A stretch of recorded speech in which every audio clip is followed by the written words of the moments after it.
Yeah, I'm waiting for him. We good? I call to order the April 8th, 2019 meeting of the Victoria City Council. First order of business is the Pledge of Allegiance.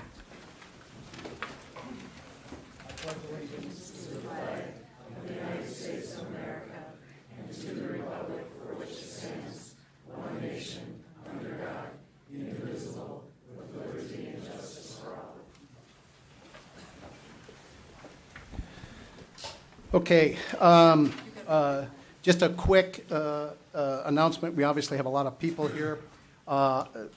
Victoria historically has, in the council, had discussions, and then we go to a motion at the end. The actual way we should do it is we should have a motion in the beginning with a second and then go to discussion. So we're going to try to switch it back over tonight and start doing it the right way. So bear with us if we get a little disjointed as we try to change the procedure. So at this point, I move that we adopt the agenda. Is there a second? Second. Discussion? All right.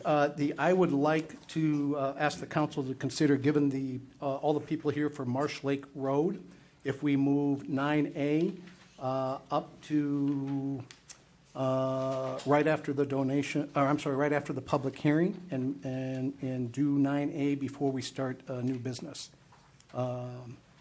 Discussion? I'm in favor of that. Given all of the people with the kids? Yes. Council? That's fine. Sure. Fine. So I move that we move 9A up. Is there a second? Second. All in favor signify by saying aye. Aye. All opposed? 9A will now come before 8A, new business. With that, I move we adopt the amended agenda. Is there a second? Second. All in favor signify by saying aye. Aye. All opposed? The agenda is adopted. Open forum. I have some slips for comments other than 9A. For everybody that gave me a slip for 9A, I'd ask that you hold, unless there's any objections, we'll hold those. We'll take care of the other items. We'll do 9A when that item comes up. So for open forum, the first one I have is Bill Lutz.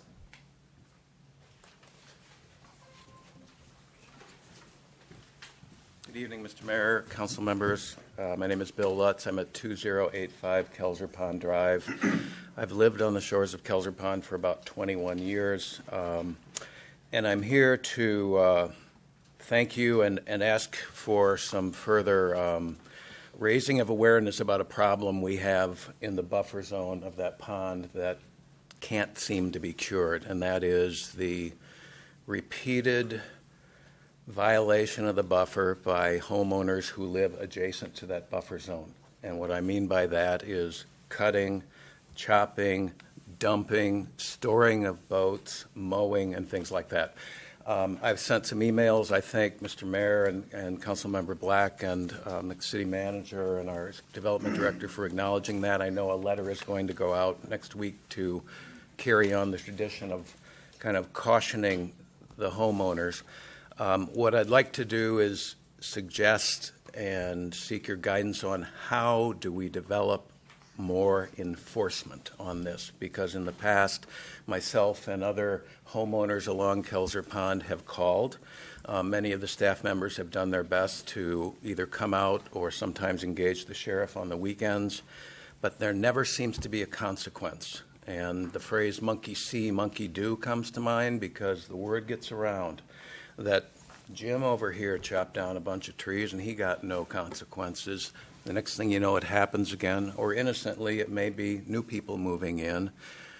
We've been sending a letter out with the help of the city since 2012, but this problem never ends, and now is a ripe time when people want to get out in their yards and they seem to want to step into the buffer zone, which is protected for a reason. So I wanted to put a face to my emails and say thank you and ask your suggestions on how do I help you work towards a more robust enforcement to either bring some consequences or prevent the problems. Thank you.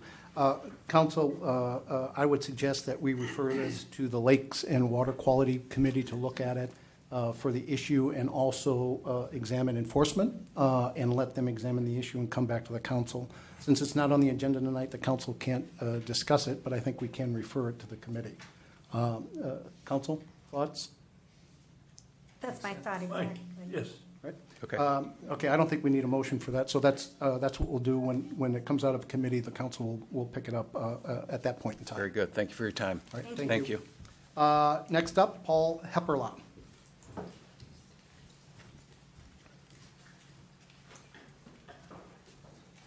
Good evening, Mayor and City Council. Paul Hepperla, 1340 Narcissus Curve in Victoria. As you probably are all aware, Governor Wallace is proposing an increase in the gas tax somewhere between 20 to 30 cents. And recently, Carver County adopted a resolution in support of quote-unquote adequate funding, which really didn't mean anything, but on a 4-to-1 vote, Carver County supported that. Last week, I attended the Southwest Corridor Transport Coalition, where Margaret Kelleher, the commissioner of the DOT, also presented at that presentation at Chaska City Hall. And I wanted to, one, thank the mayor, Mayor Funk, for showing up and being one of the only ones to actually ask challenging questions. They're looking for more and more money from Carver County, but Highway 5 and the changes that are needed there are nowhere on their radar and nowhere on their roadmap. Highway 212 is, and that will most likely be funded, but there is no focus on Highway 5. So while they want more of our tax dollars, they don't have any plans to remediate and address many of the issues that exist in Carver County, and instead much of that money will go towards light rail and other things that will benefit the Twin Cities, not necessarily the outer county metros. So I just wanted to thank Mayor Funk for showing up and actually trying to protect our tax dollars as it relates to this. I think there is significant pressure for an increase in the gas tax, and I think for all of us living in Victoria and Carver County, that represents a detrimental impact on our financial well-being. So I appreciate it, and just want to bring that to your attention. Thank you. Thank you. Is Tom Campbell here? Do you want to come up and speak from last time you had a slip that we carried over to this, I will speak when I think we're. when that item comes up? Yeah. Okay. Is there anybody else that wants to address the council in open forum? Seeing none. Next, we have a visitor's presentation. That would be me. Oh, there you go. Thank you.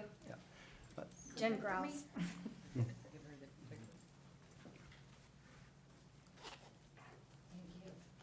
I'll get started. First of all, thank you to the council for having me here. I'm Jen Growles. I have lived in Victoria for 15 years. I'm a Watermark resident. I'm really grateful. I am grateful to the council for having me here. I'm grateful that I live across from the Mertz family. And I'm really grateful that I live in Victoria, which I think is the best city in Minnesota. I'm here today for a couple reasons. I'm here to promote Brain Tumor Awareness Month. I'm here to talk a little bit about Madison's legacy. And I'm here to promote Trick or Treat for Madison. It's on May 5th. It's the first Sunday of the month. It's a way that Victoria residents, I think, can make a difference. So I could talk about Madison all night, and I worked really hard to get this short, but obviously for some of the new people, I have to give a little bit of background. Up above is Madison's picture. It's Brain Tumor Awareness Month, and I'll tell you why Madison has kind of become our person that represents that. This is Madison with the neighbors and her little sister Kenzie in the pink tutu, and ever since she was about 3 years old, she figured out that if she dressed up in Halloween costumes, that she could come to your door any time of the year and say trick or treat. And she's much smarter than the average bear that thought they should limit it to just October. And because of that, we are honoring her. When she was 7 years old in November, she was diagnosed with a glioblastoma brain tumor that took her life 7 months later, 3 days after she turned 8 years old. And so anyone who had their kids at Victoria Elementary School or lived in the Watermark neighborhood obviously knows who Madison is. But she has made a huge impact, and for that reason, we, in the month of May, because of Brain Tumor Awareness Month, because it was her birthday and it was also the year or the month that she died, we go trick-or-treating. So the first Sunday of May is Trick-or-Treat for Madison.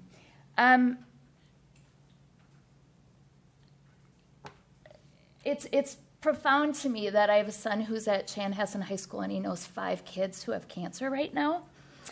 It's profound to me that Victoria's lost 2 people from glioblastomas within the last year, one just a week ago.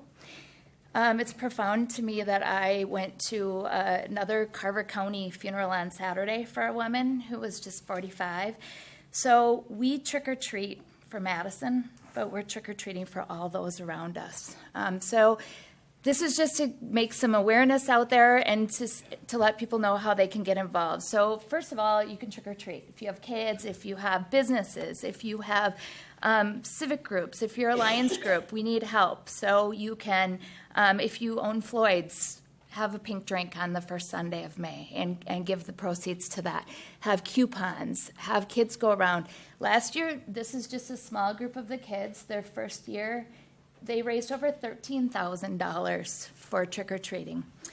So if you're interested, there will be buckets available at the Mertz home the day of. They can pick up a bucket, trick-or-treat, and bring the money back there, or else School of the Wise will have buckets out the whole month of May, the week before, and then drop-offs can be the rest of the month.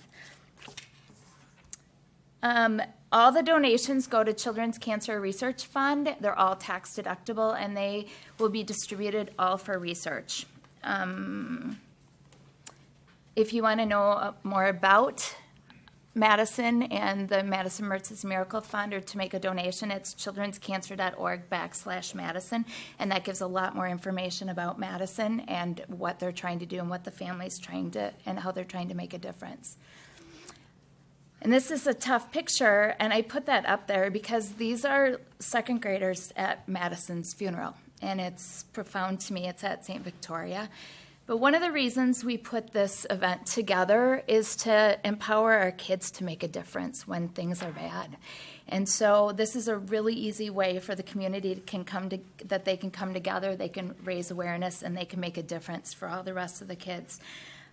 So I will end there. If you want to take a picture of the save the date, you can go on Facebook. We can get information out. There's buckets there for you if you want to take one home just so you'll remember. There's also some cards sitting out there, and of course a picture of Moo. But we're just thankful for you allowing us to speak on behalf of the Mertz family and on all the other people that we're really trying to make a difference. So thank you. Thank you. Thank you. I move we adopt the consent agenda. Is there a second? Second. Thank you for the second. At this point, is there anybody that would like to pull anything? We're in discussion. Is there anybody that would like to pull anything off the consent agenda? Staff, public, council? Seeing none, I move we, or we've already got the motion.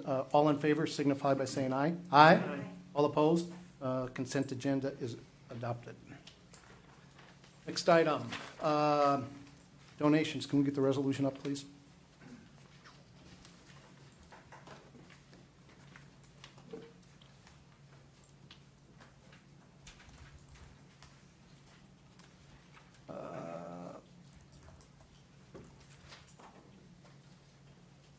I move we accept the donations. Is there a second?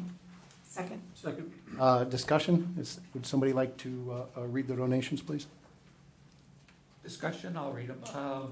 We've got donations from Joe Kerber Trucking, $100 for fire department. Leroy and Renee Miller, $75 for the fire department. Victoria Burrow, $300, concert and movies in the park, T-ball coach pitch. Holy Family Catholic High School, $150, concert and movies in the park and T-ball and coach pitch. Regarding dentistry, $100, concert and movies in the park. South Metro Federal Credit Union, $200, T-ball and coach pitch. Power of Life Chiropractic Center, $150, T-ball coach pitch. Melkert, Hubert and Solheim, $150, T-ball and coach pitch. Mediacom, $175, T-ball and coach pitch.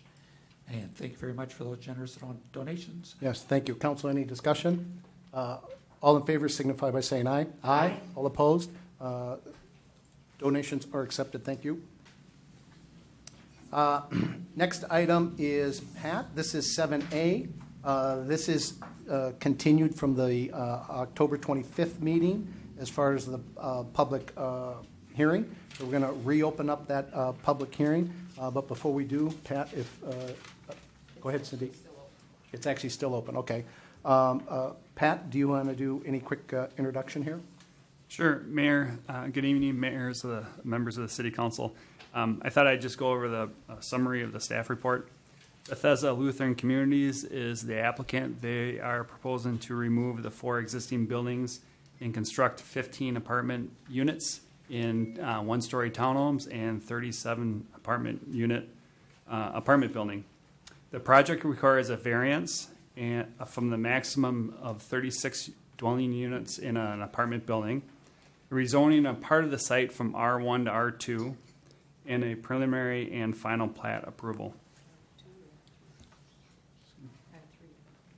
From R1 to R3. Okay.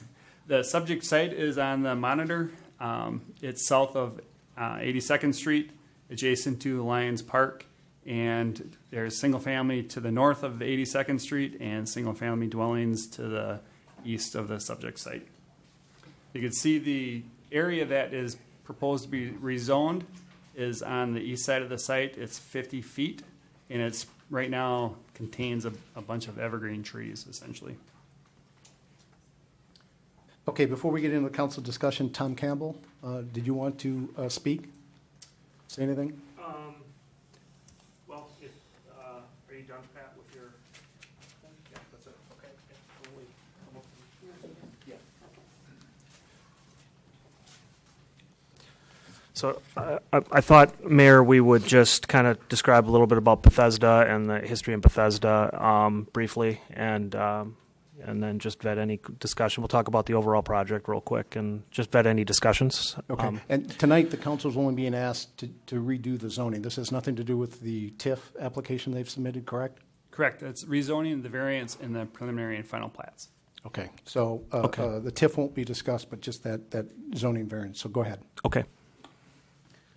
Hi, I'm Monica Schmidt. I'm Regional Director for Bethesda's operations here in Minnesota. Just a little bit of, some of you have heard this before, so I apologize, but there are a couple of new members. So Community Living Incorporated was the company that built those homes back in 1971. I started working there in 1975. My maiden name is Dee Telm, so I have long, strong roots in Victoria. Still have family living here. And so we've been operating those homes since that time, supporting people with disabilities. And while that model was very much state of the art in 1971, when people were living in large public institutions and or at home with their families, it is now quite obsolete. And so Bethesda has purchased 7 beautiful homes in the community. One of which is here in Victoria out on Freiburg Court, and we are in the process of transitioning the adults with disabilities that were living on that campus piece of property out into community settings. And so 2 of those homes have already closed. There are still 16 people left to move. It's expected that they will all move by the end of May, middle part of June. And so I can certainly attest to Bethesda's integrity in terms of we have our regional office right here in Minnesota. Been in that office building. We're in the Hartman building next to Klein Bank, which is now changing, isn't it? And probably 30, 35 years that we've had a presence here in Victoria. So and certainly for longer when those homes open. I was commenting to Tom earlier that when those homes were built, it was entirely surrounded by farmland. Anybody who's been around Victoria for a while knows that we bought part of Chubby Arts' woods, and Jerry Gross was the person who started those homes. He lived in Hartwood at the time. So and I think Tom can talk to you more about kind of what Bethesda intends to do with the site. So Bethesda wants to continue to remain in the community by redeveloping the site into housing, 52 units of senior housing and housing for persons with disabilities. So up to 25% of the housing, apartment housing, will be designated for persons with disability to continue the mission of Bethesda. So Bethesda is a nonprofit. And we really want to have common space and community space and open that up to the community as well for activities around with churches, et cetera. So to bring the community into our development, it's important for us. for the people we serve, because we're trying to promote independence and inclusion, which is really critical. Inclusion is critical for the people we serve, to be not just isolated in group homes, but actually to be in a community, a living, breathing community. And this development really serves well for doing that. I mean, that's all. That's a real high level, 40,000-foot view of the development. We're incorporating design elements that for the senior population, ages 55 years and older, which in my opinion is not too senior, but it's all relative. Looking less senior all Yep. the time. And also smart home technology, those sorts of things we're trying to incorporate into it, and the finished levels will be definitely above average. That'll go and be incorporated into this development to match the surrounding community. So, any questions? We're here to answer. And Mayor, before we begin the discussion, just want to acknowledge that my wife's been running a senior care facility for 24 years here in Victoria, small facility. Similar type of business, but we have different clients. Our clients, my wife's clients are 65 and over typically, and yours are typically not 65 and over. So want to acknowledge that, so we're really not in competition, so to speak.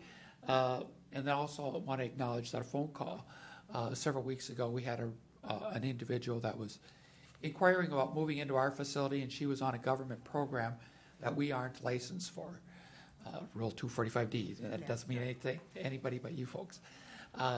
And she wanted to stay on that program. We aren't licensed for that.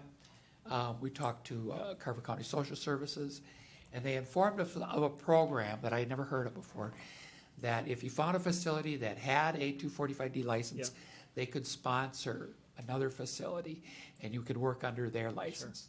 I was curious if you had ever heard of that. I knew that there were two facilities in Victoria that had 245D license. One was Mount Olivet, Rolling Acres, and the other was yours. And I left phone messages with both. I did receive a phone call from Monica. We talked briefly about it. It was probably 5 minutes or less, maybe less than 10 minutes. I think we both realized quickly that it wasn't something that would work out well for either of our facilities. Sure. And we left it at that.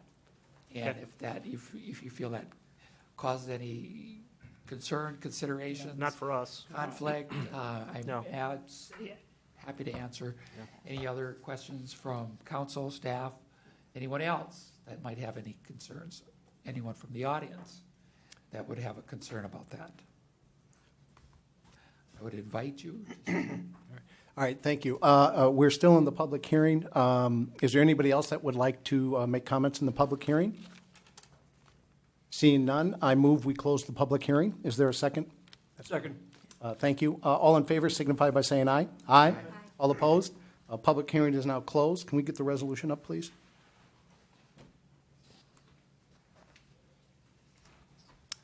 I move we adopt ordinance number XXX with the number to be just what I was going to say. I move that we adopt ordinance number 437, an ordinance amending Appendix C of the City Victoria City Code, the city's official zoning ordinance, by rezoning all property at PID 650800031 from R1 Residential District 1 to R3 Residential District 3. Is there a second on that motion? Second. Thank you. Discussion? No concerns. I just want to, Pat, will you just say for the public what the R1 is and the R3 is, the difference between the two? Sure. The R1 is primarily single-family residential district, and the R3 is a multifamily residential district. The majority of the site is already zoned R3, so they're just requesting a rezoning of that 50-foot strip of land from R1 to R3. And all we're approving tonight is that the TIF has nothing to do with that. That's a later discussion, correct? That's correct. Okay. Council, any other comments? I think the original intent of that 50-foot strip was to create a buffer between the homes on the east end of that property. Is that accurate? I've heard that at the Planning Commission meeting, and the Planning Commission added a stipulation, which is in the ordinance, that no buildings are built in that 50-foot strip. Okay. Right, but I just wanted to mention that. And currently you mentioned there's evergreens lining that east end, that east boundary? That is correct. And are those slated to be removed? I would say the majority of them are slated to be removed, except for the ones that are closer to the property line. And then a lot of those are dying because they're too close together already, and they're dying from the bottom up. So the proposed plan has evergreen shrubs that will augment those trees, so add a pretty good buffer there. Council, any other comments? All right, we have a valid motion. All in favor signify by saying aye. Aye. All opposed? All right, the first motion is adopted. I move that we approve resolution number 2019 21, a resolution approving the 37-unit variance and preliminary and final plat for a residential development to be known as Freedom Victoria. Is there a second? Second. Thank you for the second. Council discussion? Hearing none. All in favor signify by saying aye. Aye. All opposed? Motion carries unanimously. All right. So we're now going to handle the unfinished business Marsh Lake Road improvement that was moved up. This is item 9A on the original agenda. Before we begin, and by the way, Jeremy, you were last to be in and you didn't want to be first, so I shuffled you into the middle this time. For the public and for people that haven't been following this, there's been a number of meetings. There was a meeting recently at City Hall where all 5 council members attended. We did not participate in the meeting. It was noticed. But we've heard all of the residents speak. For those that don't know, the council, received somewhere in the neighborhood of about 75 emails over the last 24 to 48 hours. I believe almost everybody had the same opinion. I think there was one opinion that was different than the others, and that opinion was primarily keep it a city road, keep it under 55, keep it at 40, and I'm generalizing because everybody had their own specific comments. My point is when we get into these comments, I'd like to ask everybody to keep it to 2 minutes. We've heard the arguments, right? Once I go through this list, I will ask if there's anybody that has any new information to add. At that point, I'll ask you to come up and add any additional points. And with that, I'm just trying to speed this along. I think we've heard this. So let's begin. First up, Council, any objections to that? No. Okay. Jake Steen?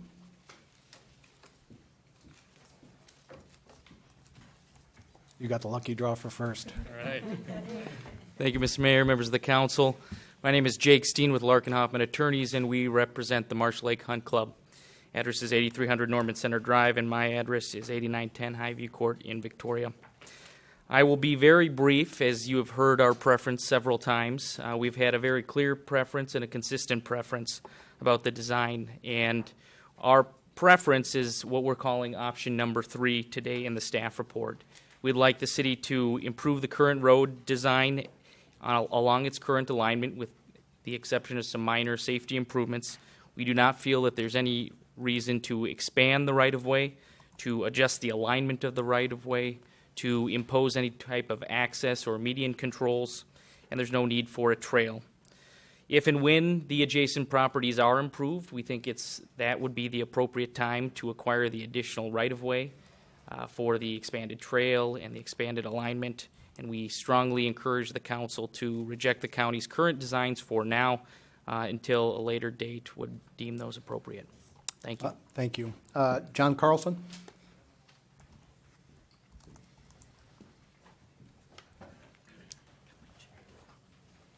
John Carlson, 752 Tilly and Lane, Mayor and Council.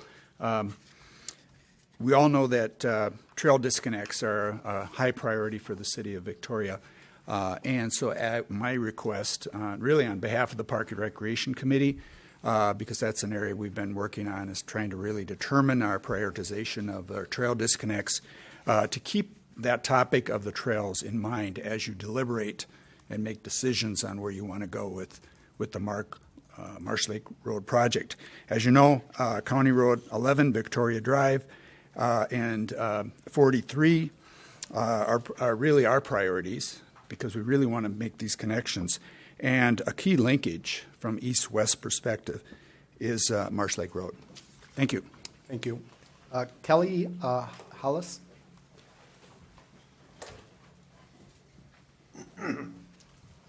Good evening, Mayor, Council. I'm here today to publicly verbalize that the residents of Marsh Lake Road in no way, shape, or form are trying to prohibit any access roads being built from the new developments to Marsh Lake Road. I've had several emails, people stop me in front of my house and on social media, people at home who are watching. There are zero advocacy efforts from this group of interested parties to block any access roads. That is not part of this initiative, number one. Second of all, the residents of Marsh Lake Road are not trying to block the road from being improved. What we are trying to do is make sure the road is upgraded, because we need it more than anybody else does, to a design that is appropriate for the city. And we support option number 3, and we also encourage the council to vote down the county's road plans. Thank you. Thank you. Scott Stensland?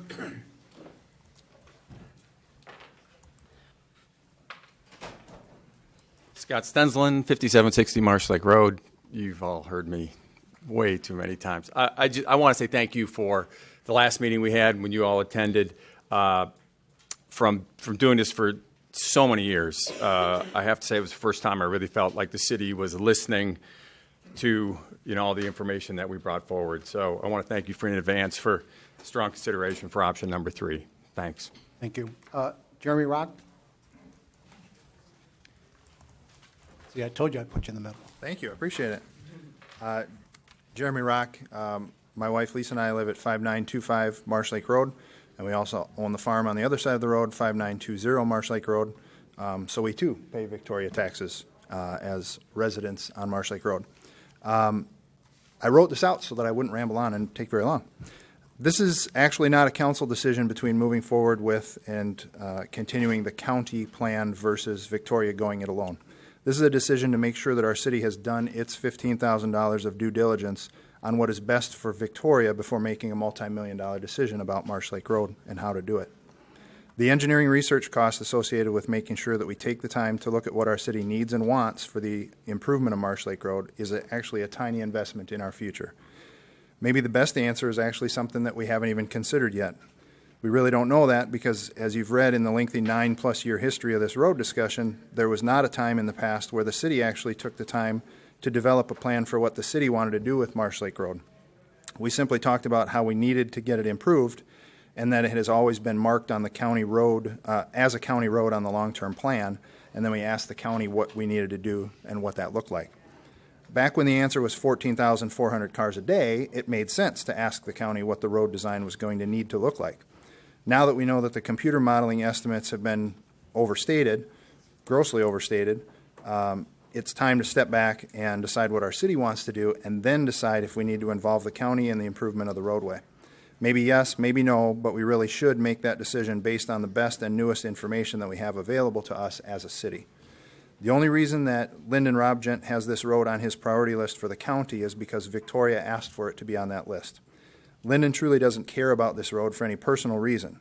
His job is to pull together the highest priorities of the municipalities in his county, as given to him by those municipalities, and then work to build out the most efficient and effective road system within the county's budget. When the model numbers changed significantly, it then became our job as a city to tell the county that we needed to do a reset. So in summary, this is a city priority to improve Marsh Lake Road. So let's take control of the project and make sure that we're looking at all the angles. Once we've spent that tiny amount of $15,000 of time to fully analyze all of our options, then we can figure out the details of how to get it done. Thanks. Thank you. Jen Mulvihill?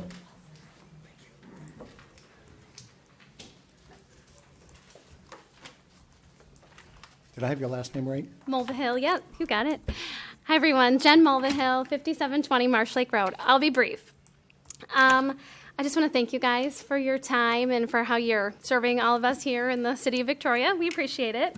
So I just wanted to bring a couple things to your attention. The county's design for Marsh Lake Road, as we currently see it, has been compared to Orchard Road, which is in Waconia. So Orchard Road was formerly Orchard Road, but now it's called County Highway 10. Orchard Road was a 1-mile stretch of roadway in Waconia, and it was designed to the exact same standards that Marsh Lake Road is being proposed to be designed as here in Victoria. It's a divided highway. It has concrete medians. It's a 55-mile speed limit. It's a huge right-of-way. It's almost exactly the same thing. So according to the city of Waconia and their official city council meeting minutes, Orchard Road, the project required 2 years to acquire the right-of-way.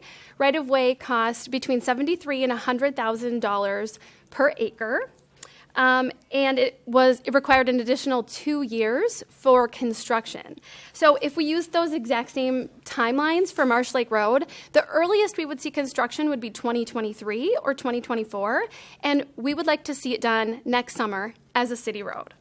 So the Waconia Council records also state, in quotes, the estimated total project cost, including land acquisition, construction, engineering, and materials, amounted to $14,847,075.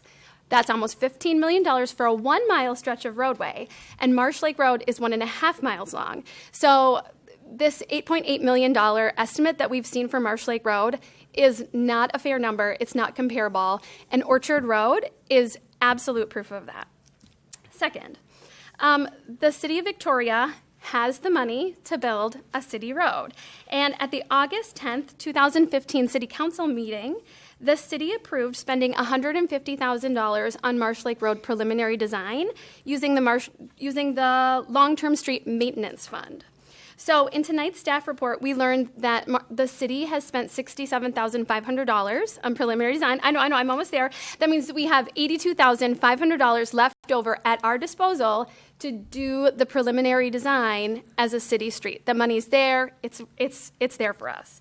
So I just wanted to reiterate that the residents of Marsh Lake Road are unanimous that we would like to see a city road with 40-mile design speed, 30-mile posted speed. It'll be a road that will serve the city for many, many decades to come. Thank you. Thank you. Ginger Stein?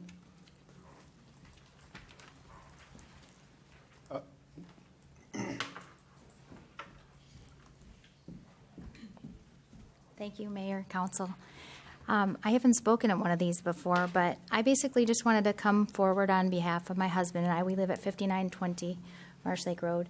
And we have our 3 kids there, and we would just like to see you put in something that's going to be slow and something that is going to be safe for our kids when they go down to the mailbox. My husband's a firefighter paramedic, and he sees serious accidents all the time that are often fatal when you've got 55-mile-an-hour speed limits through a residential area, and we've got that park right there. So just on the behalf of my husband and I would just like to ask you to consider a very slow, safe road for our children. Thank you. Thank you. Scott Feston? Mr. Mayor, council members, my name is Scott Feston. I live at 2610 Waters Court. I want to avoid being redundant here, but I picture a road that benefits nobody but the people who may live in Waconia or people who are looking to go out to Waconia or to get east and west and just passing through our beautiful city of lakes and parks. And we're going to be replacing trees, and we're going to be replacing nice forest land in this city for a roadway that's 2 lanes and 55 miles an hour through a residential area. It just doesn't make sense to me. I don't know why we would do it. I have a 2-year-old son. We live on the corner of Marsh Lake Road and Lakeside Street. I got another son on the way. I don't want to live next to a busy road. I don't want to move. Let's not put in a road that doesn't benefit anybody in our community. That's all. Thank you. Thank you. Janelle Larson? Did I get that right? You did. Thank you. Thank you. Janelle Larson, 2605 Waters Court, so neighbors with Scott. And we moved to the community 4 years ago. We selected Victoria. I grew up on a dairy farm in west central Minnesota, so it was important to me that we picked a community that had a family, a small town feel to it. And so we're right across from the marsh there, and it's really important to us from a safety perspective with 2 small children as well, that we keep it a 2-lane road versus a 4-lane highway. The safety of the pool, the park that's there, the small children in the backyards. To that point, the 55 mile an hour plus with that 4-lane, to Scott's point, really doesn't benefit anyone in Victoria. It's not bringing additional business to us. It's individuals that are going through. And frankly, we already have the thoroughfares with 10 and 5 that people can get to from 212. So, and we thank you for listening. Thank you. Thank you. Josh Mulvihill?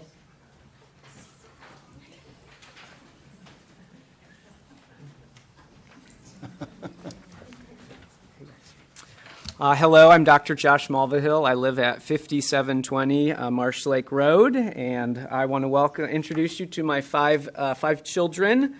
This is Jay. He's 13 in about a month, and this is our youngest, Emily. She just turned 4 yesterday. She had a good birthday. I want to remind the council that 55-mile-per-hour roads and this do not mix well. Our house is probably at most 50 feet from this road, and if you have been to the Lakeside subdivisions, you will see that it is kid central there. Everybody has 2 kids and a dog, literally hundreds of kids along Marsh Lake Road, and I want to encourage you not to build a road that is unsafe with a pool, a future ball field, and all the residents that are present. I know most or all of you are parents, and some of you are grandparents, and I would like for you to look at my kids and imagine that these are your children or grandchildren and ask, would you build such a road on your children or grandchildren's front door if that was them that was facing an unsafe road? And I'm going to ask you, as you've heard, you guys have been elected to represent the residents, and the residents have spoken not only here but also in your email box.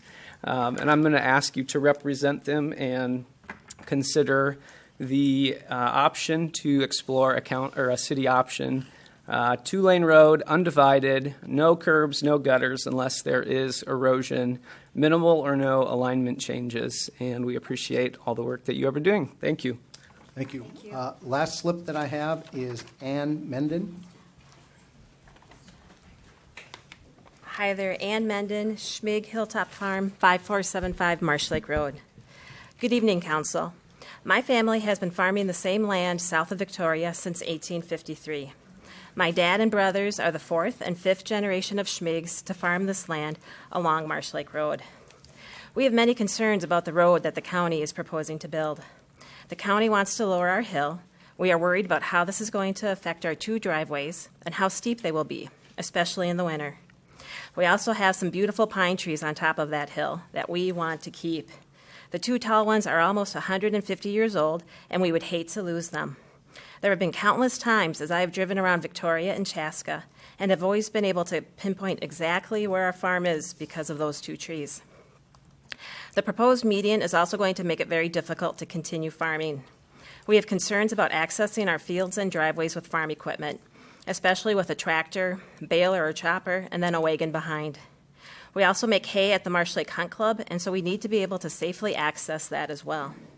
It seems very likely that the speed limit would be 55 miles per hour on the road the county is proposing. With a speed limit that high, we are worried about the safety of our family when they are on the road with farm machinery. There are 2 other families that farm on this road, and the new road would most certainly affect them too. Our family prefers a smaller road with no median, curb, gutter, or trails. We would like a 30 mile per hour speed limit. We prefer option number 3. We feel that this type of road would allow us to continue to farm in a safe manner. It would also allow my brothers to continue with their livelihood. And it isn't only about their livelihood. For our family, it's about our ancestry and our love of this land. Call me an optimist, but I believe in win-wins.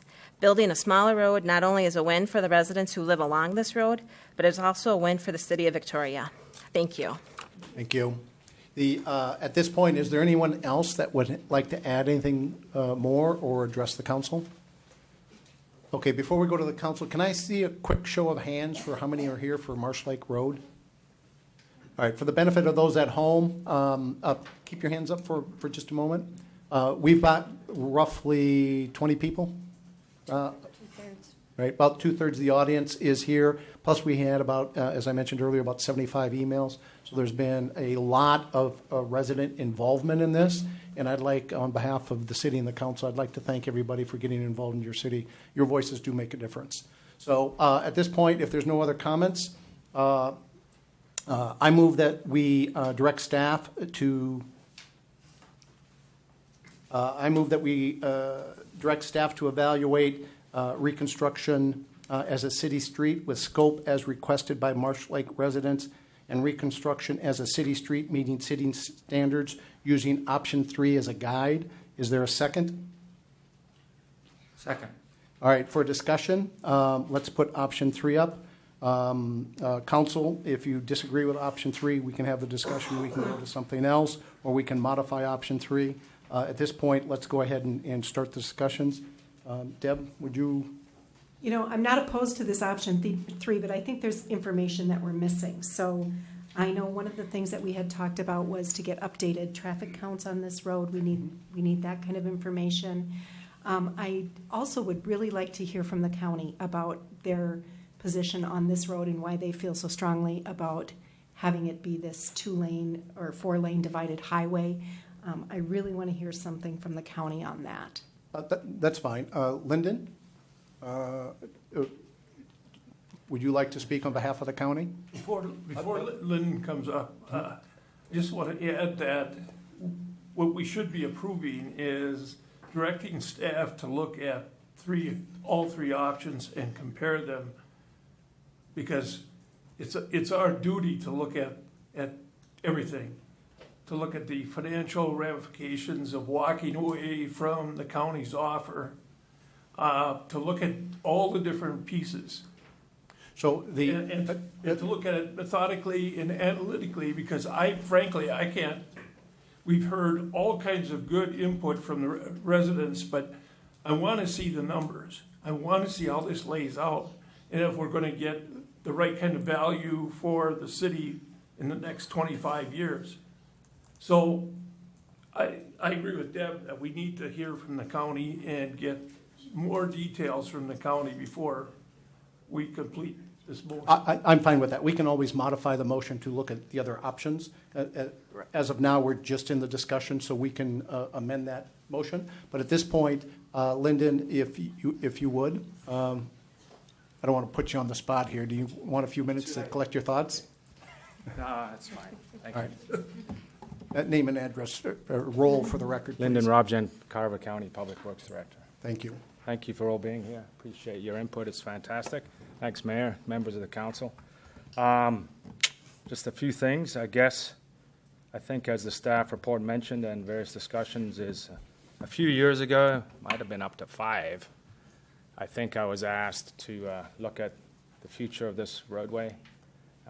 We know that it's been in our long-term plan to be a county highway for quite a while. So I think the council at the time wanted us to take a look at it and wait and see if it can become a county road in the next few years. And we said we would study that with the city's help.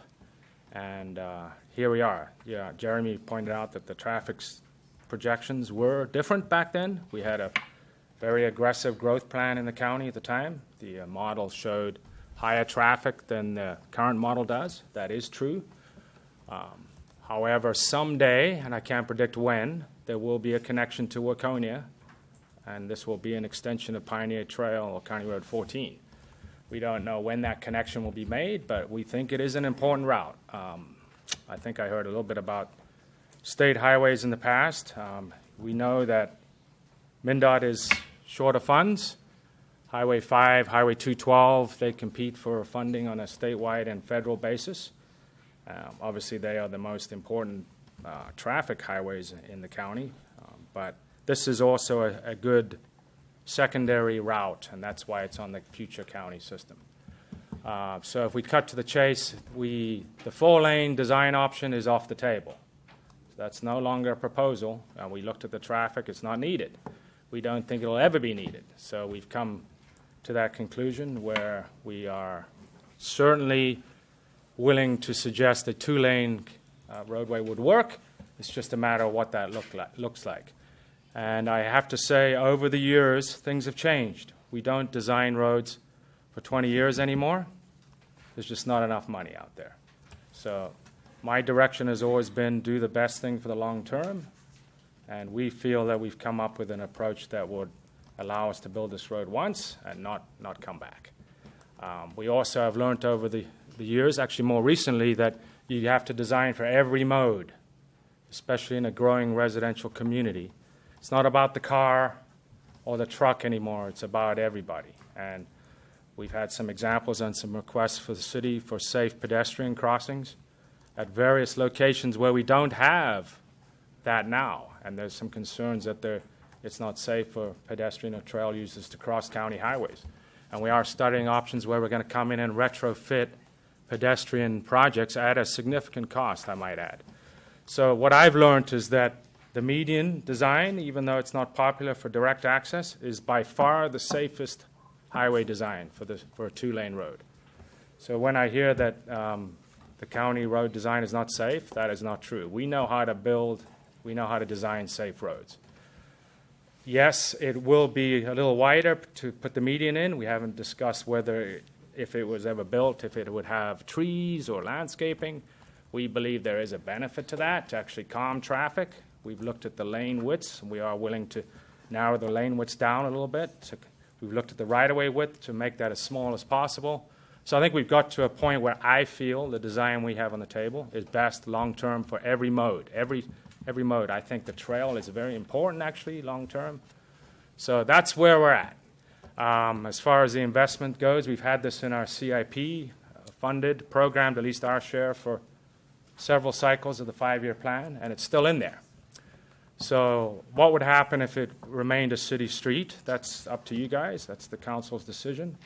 We're not going to abandon you. We are going to come back. We do think it's going to be a regional highway someday. We would ask that you preserve the footprint, or the right-of-way footprint, with development as development came along, so that we're not back here 20 years from now and buying people out or buying more land. I know that every parcel on the corridor is, under development, but the ones that are, we should certainly preserve that map. But if you build a city street, that's fine. You could say we come back, I'm just throwing it out there, 20 years from now, and we build a county road, the city will pay for their share at that time as well. So there'll be another cost. But we've got other priorities, and we certainly have many, many roads in the county that we can invest in. So if this money is available for other roadways, County Road 11 we talked about recently, there's some development happening further south.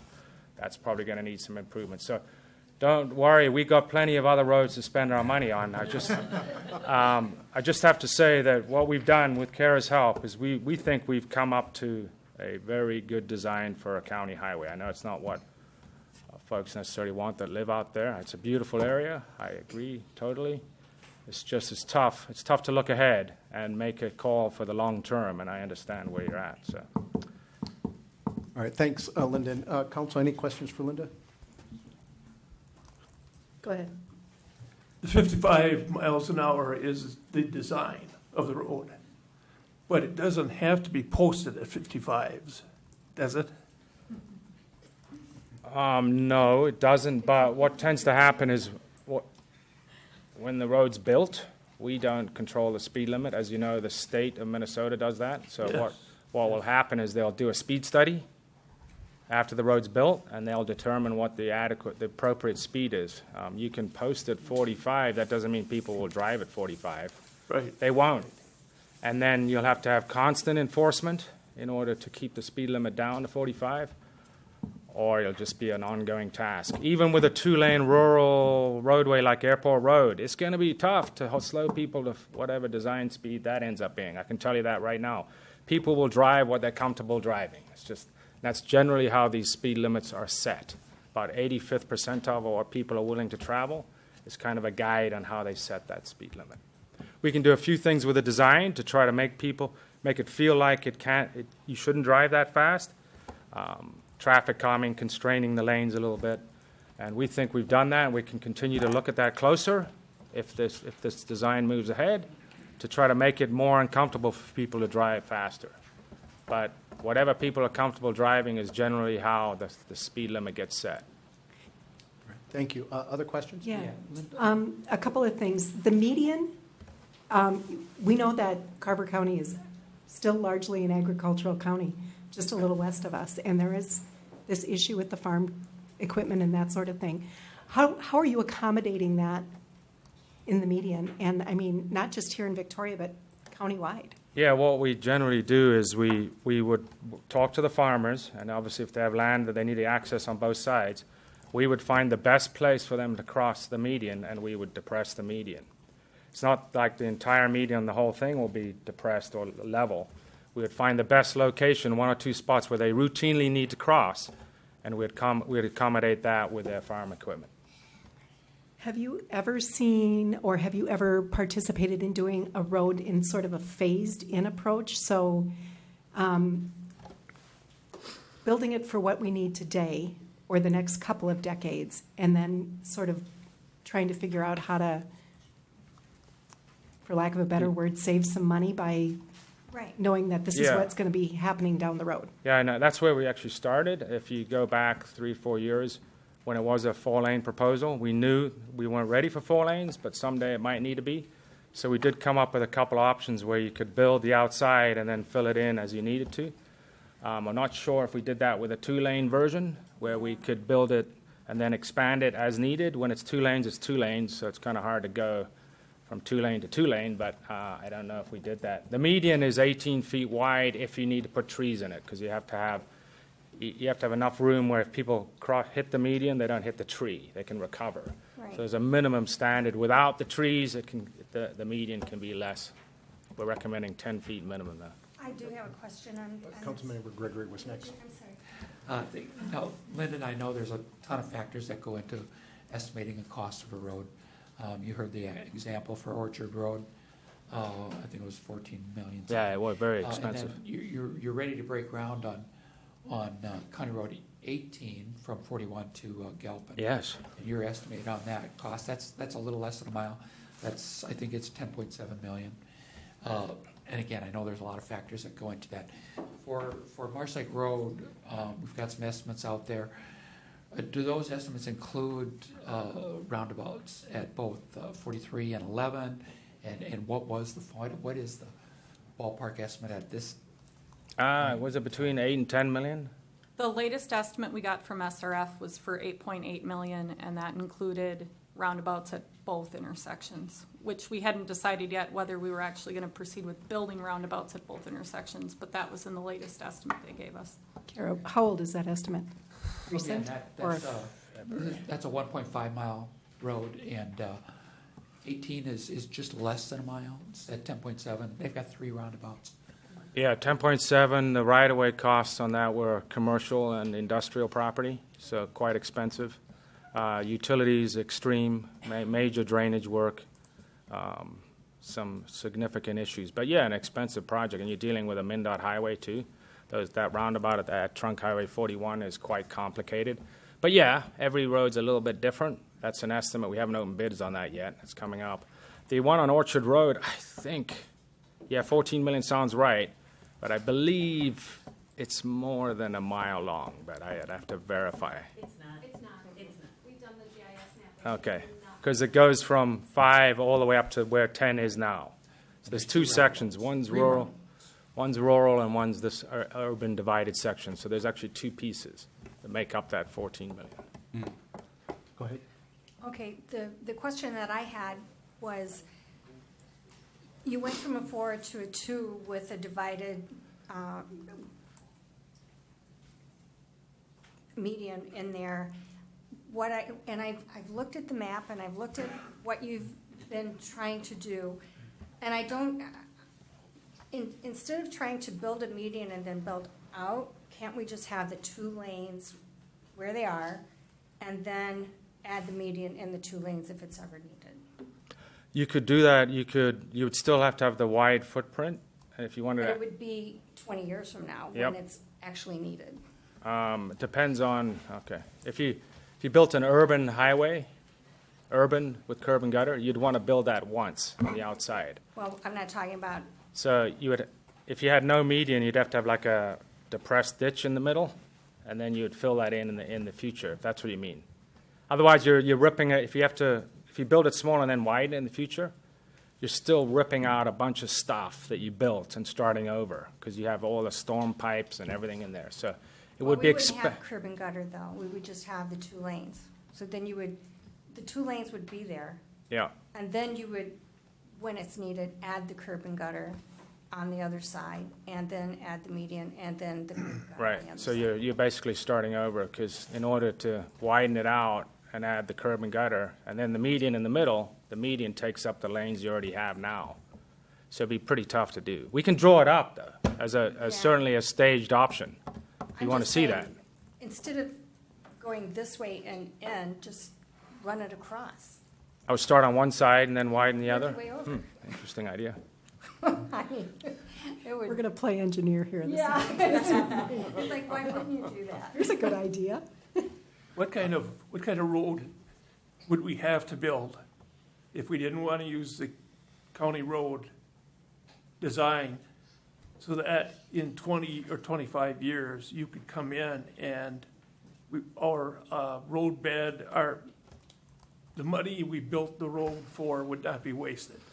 Is there something we can do to design, to put in what we want, where we don't have to throw the road away Yeah, that's a in great 20 question. to 25 years? We'd have to think about that. I think you could, just throwing it out there, Karis, maybe you could build the middle piece with the median with the rural section, and then come back and add the urban later on the outside. That's the only thing I can think of right now. If you have to come back and redo the middle, you're digging up. But again, with a 5-minute guess, I can't. Yeah, Alright. Is it safe to say that your biggest concern is just preserving possible right-of-way? My biggest concern, council member, is designing and building, if it's a county road, the best possible design that there is for every user and the safest road, and not having to come back and hassle you guys again once we've done it. Right. Do it once, we're Right, done. But if we do decide to build either a city street or Yeah. something less than that, at that point, your biggest concern would be, whatever you guys do, Oh. just make sure you preserve it. Absolutely, for sure. I The only gray area is what would happen with the water quality aspects. We probably would have to do a little more work to figure out where those might be. So as development came in, we could set aside an area for those ponding or accommodate them with the development. But other than that, the most important is the outside footprint of the proposed right-of-way as development came. If that was preserved, we don't have to come in and buy somebody's house that built right up against the highway or something down the road. And then we would suggest when the connection is ready to be made to the west, that's when we would entertain coming back. And that right-of-way proposal as drawn on some of our documents, especially at the west end regarding the meat cutters property, I'm sure you're familiar with that. But that whole area for about 2,500 feet is south of the current roadbed. That's The entire right. current- And is that the area you would like to preserve as well? Oh, yeah. Okay, I don't want to get into running debates, but Josh, if you have just a very quick comment, please. Lyndon, thank you very much. After that, Kara, I'm going to ask you, I kind of skipped you earlier. I'd like to see if you have any comments, and then we're going to go back to the council discussion. So, Yes, I appreciate Lyndon's viewpoint. I do want to say that there's a really big assumption underlying everything that's just said, and that is that a huge road is needed. And I want to remind the council that a 2-lane undivided city road can handle 16,000 cars per day. That is a lot of cars. And I do want to mention, Council Member McMillan, that numbers have been done, and they're projecting by 2040 anywhere from 2,500 to 3,500 total cars on that road. So it doesn't even get close to maxing that number out, which means, Council Member vote, that can handle numbers well into the decades and the growth of this city. And so a 2-lane undivided road can handle the traffic that will be needed for that road. And so I hope the underlying assumption here is that there's going to be this is a dead end road. The underlying assumption is this will only have the traffic if this becomes a thoroughfare to Waconia. But we already know in the Pioneer Road thoroughfare never happened, which was predicted as well. I think it is a very unlikely scenario that that road ever gets continued on to Waconia. And if it does not, this is a complete waste of money because it will never become that kind of road. And even if it does, we have 16,000 cars, which is a huge capacity road in and of itself. Thank you. Thank you. Kara?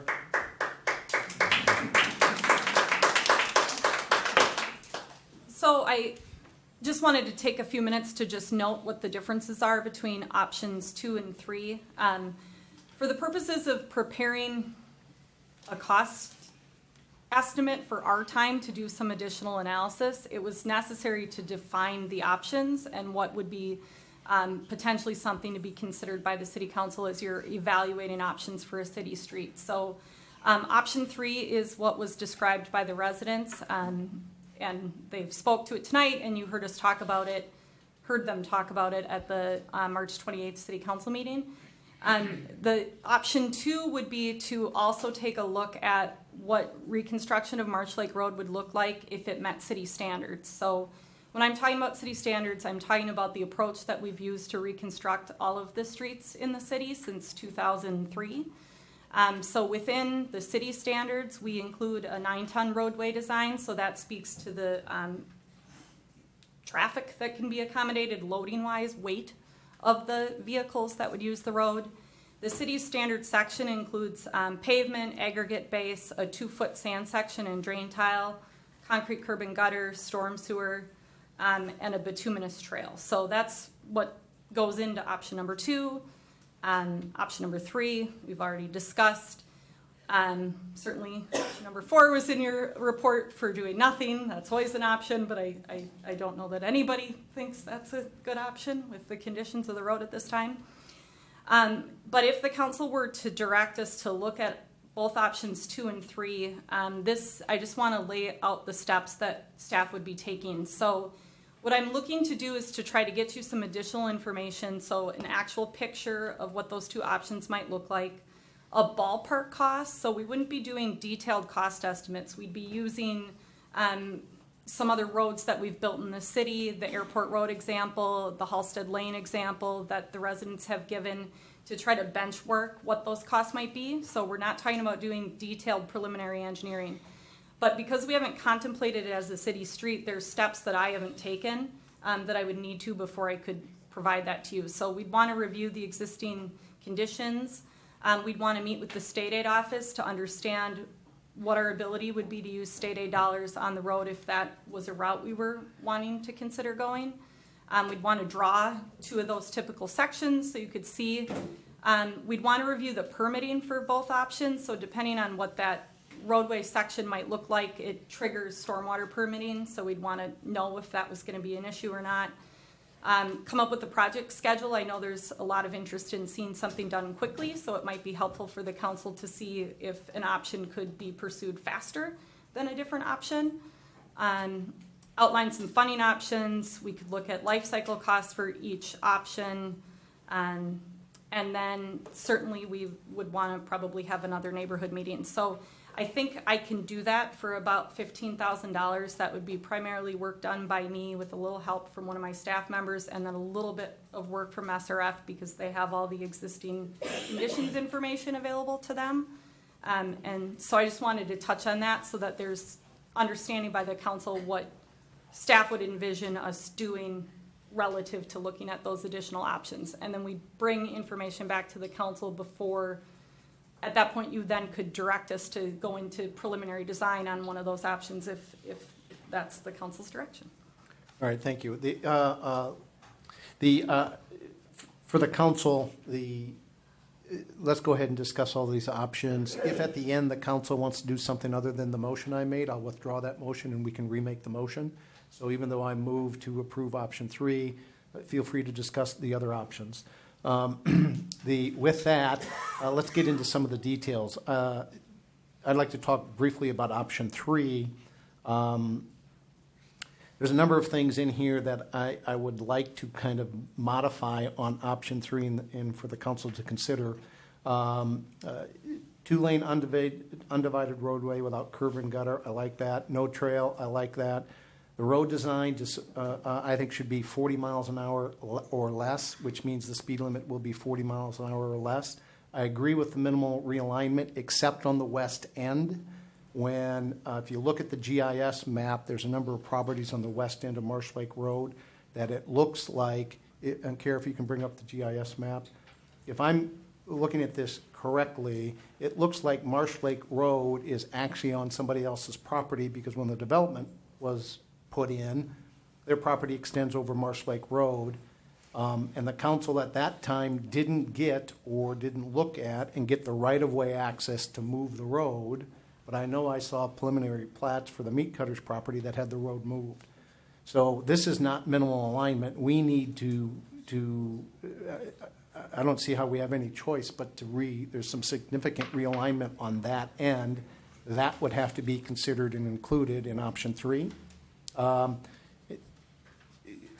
just very quickly, from a legal perspective, Bob, one of the things I wanted to add to option 3 here is on the assumption that the council moves forward with 2 and 3 or some combination thereof, when those properties south of Marsh Lake Road apply to the city for annexation, friendly annexation, can we require or is there a way for the city to say, okay, when you decide to come into Victoria, you're going to have to work with us and give us that right-of-way so that we could grab the right-of-way the county would need 20 years from now to do this. In other words, if we don't do what the county wants now, can we grab the right-of-way as part of the annexation process? My assumption is that they would be compensated like they would normally be, landowners that is, but is there a way to make that a requirement as part of the annexation, or is it negotiated during the annexation?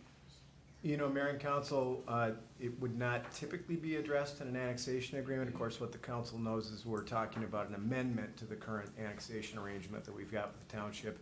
That issue you're describing, Mayor, wouldn't typically be addressed in that. It would typically be addressed as part of development, part of the conditions of approving a development. Is it impossible to address it in the annexation? No, I don't think it is impossible, but that's not something that the staff and the township have talked about. Do we? My assumption is we're going to have to move that road whether we like it or not. We're going to have to get the right of way and move it because the road is actually on those homeowners' property. Well, and so Mayor, and I don't know the details of what's shown on this aerial map. It is not impossible that the county's drawing of the property lines is not perfectly accurate, first of all, but assuming that that's right, there is a statute that gives municipalities, local governments, authority to, in effect, claim the right to roads that have been maintained for 6 years or more by the local government. So I don't know how those facts align with what we see on this aerial map, but that's something we want to take a look at. All right, so you can look at that and get back to the council? Okay, if we can go back to option 3, please. So in this option 3, I think we have to add something to say that that gets minimal realignment except for the west end. And then the rest of that I'm generally okay with. We should probably add an item, or I'd like the council to add an item that says curb and gutter only where necessary for erosion control on this option. So my thoughts, who would like to go next? Judy? Yeah. I had made a list, which I wanted to know what the cost would be to pave Marsh Lake Road in the current alignment and approximate assessment per property so that the property owners know. Would there, number 2, would there be an additional cost to adjust the alignment at the Rock residence since you wanted to move that up a little bit? Let me interrupt you. Do you want to go through these one by one and get answers, or you want to list them all first? I can list them all and then they can come back with me on this. Okay, I'm sorry, go ahead. Okay. And how much? And then would there be an additional assessment for this and how much more? What would the additional cost be to adjust the alignment with the platted properties at the west end, which is what you were talking about? And what would the additional assessment cost to implement the alignment change? What would be the cost per year for the city to maintain such road for 15 to 20 years? And what would be the cost per year to maintain the trails median green space for the city for the 15 to 20 years if we were to do the county road? And if we decide to stay a city road, will the county still do the roundabouts at both ends? What would our cost be? If the county decides to not do a roundabout at Marsh Lake Road and 43, will they consider adding a traffic light at 43 and 10? And I would like to know when we could find that stuff out. And I've got that list that I've given to Dana. Okay, so these are I can share with questions it. that you would For- like answered Yes, now, or you want to give them to staff and but have they them? can't answer all that. Okay, so we need to get, the public can't see this. How do you want to handle this, Dana? We'll just get you the questions. You can post them later after the meeting. Well, Mayor, members of the council, what I would say is if there's consensus for us to get that information, as we work through and you give direction to what you want staff to do, maybe we can revisit how those would fit in, because that may impact how much time and frankly how much money we're spending on pulling. Some of this information I don't think you're going to be able to get to unless you're in preliminary design. Right. You can correct me if I'm wrong, Kara.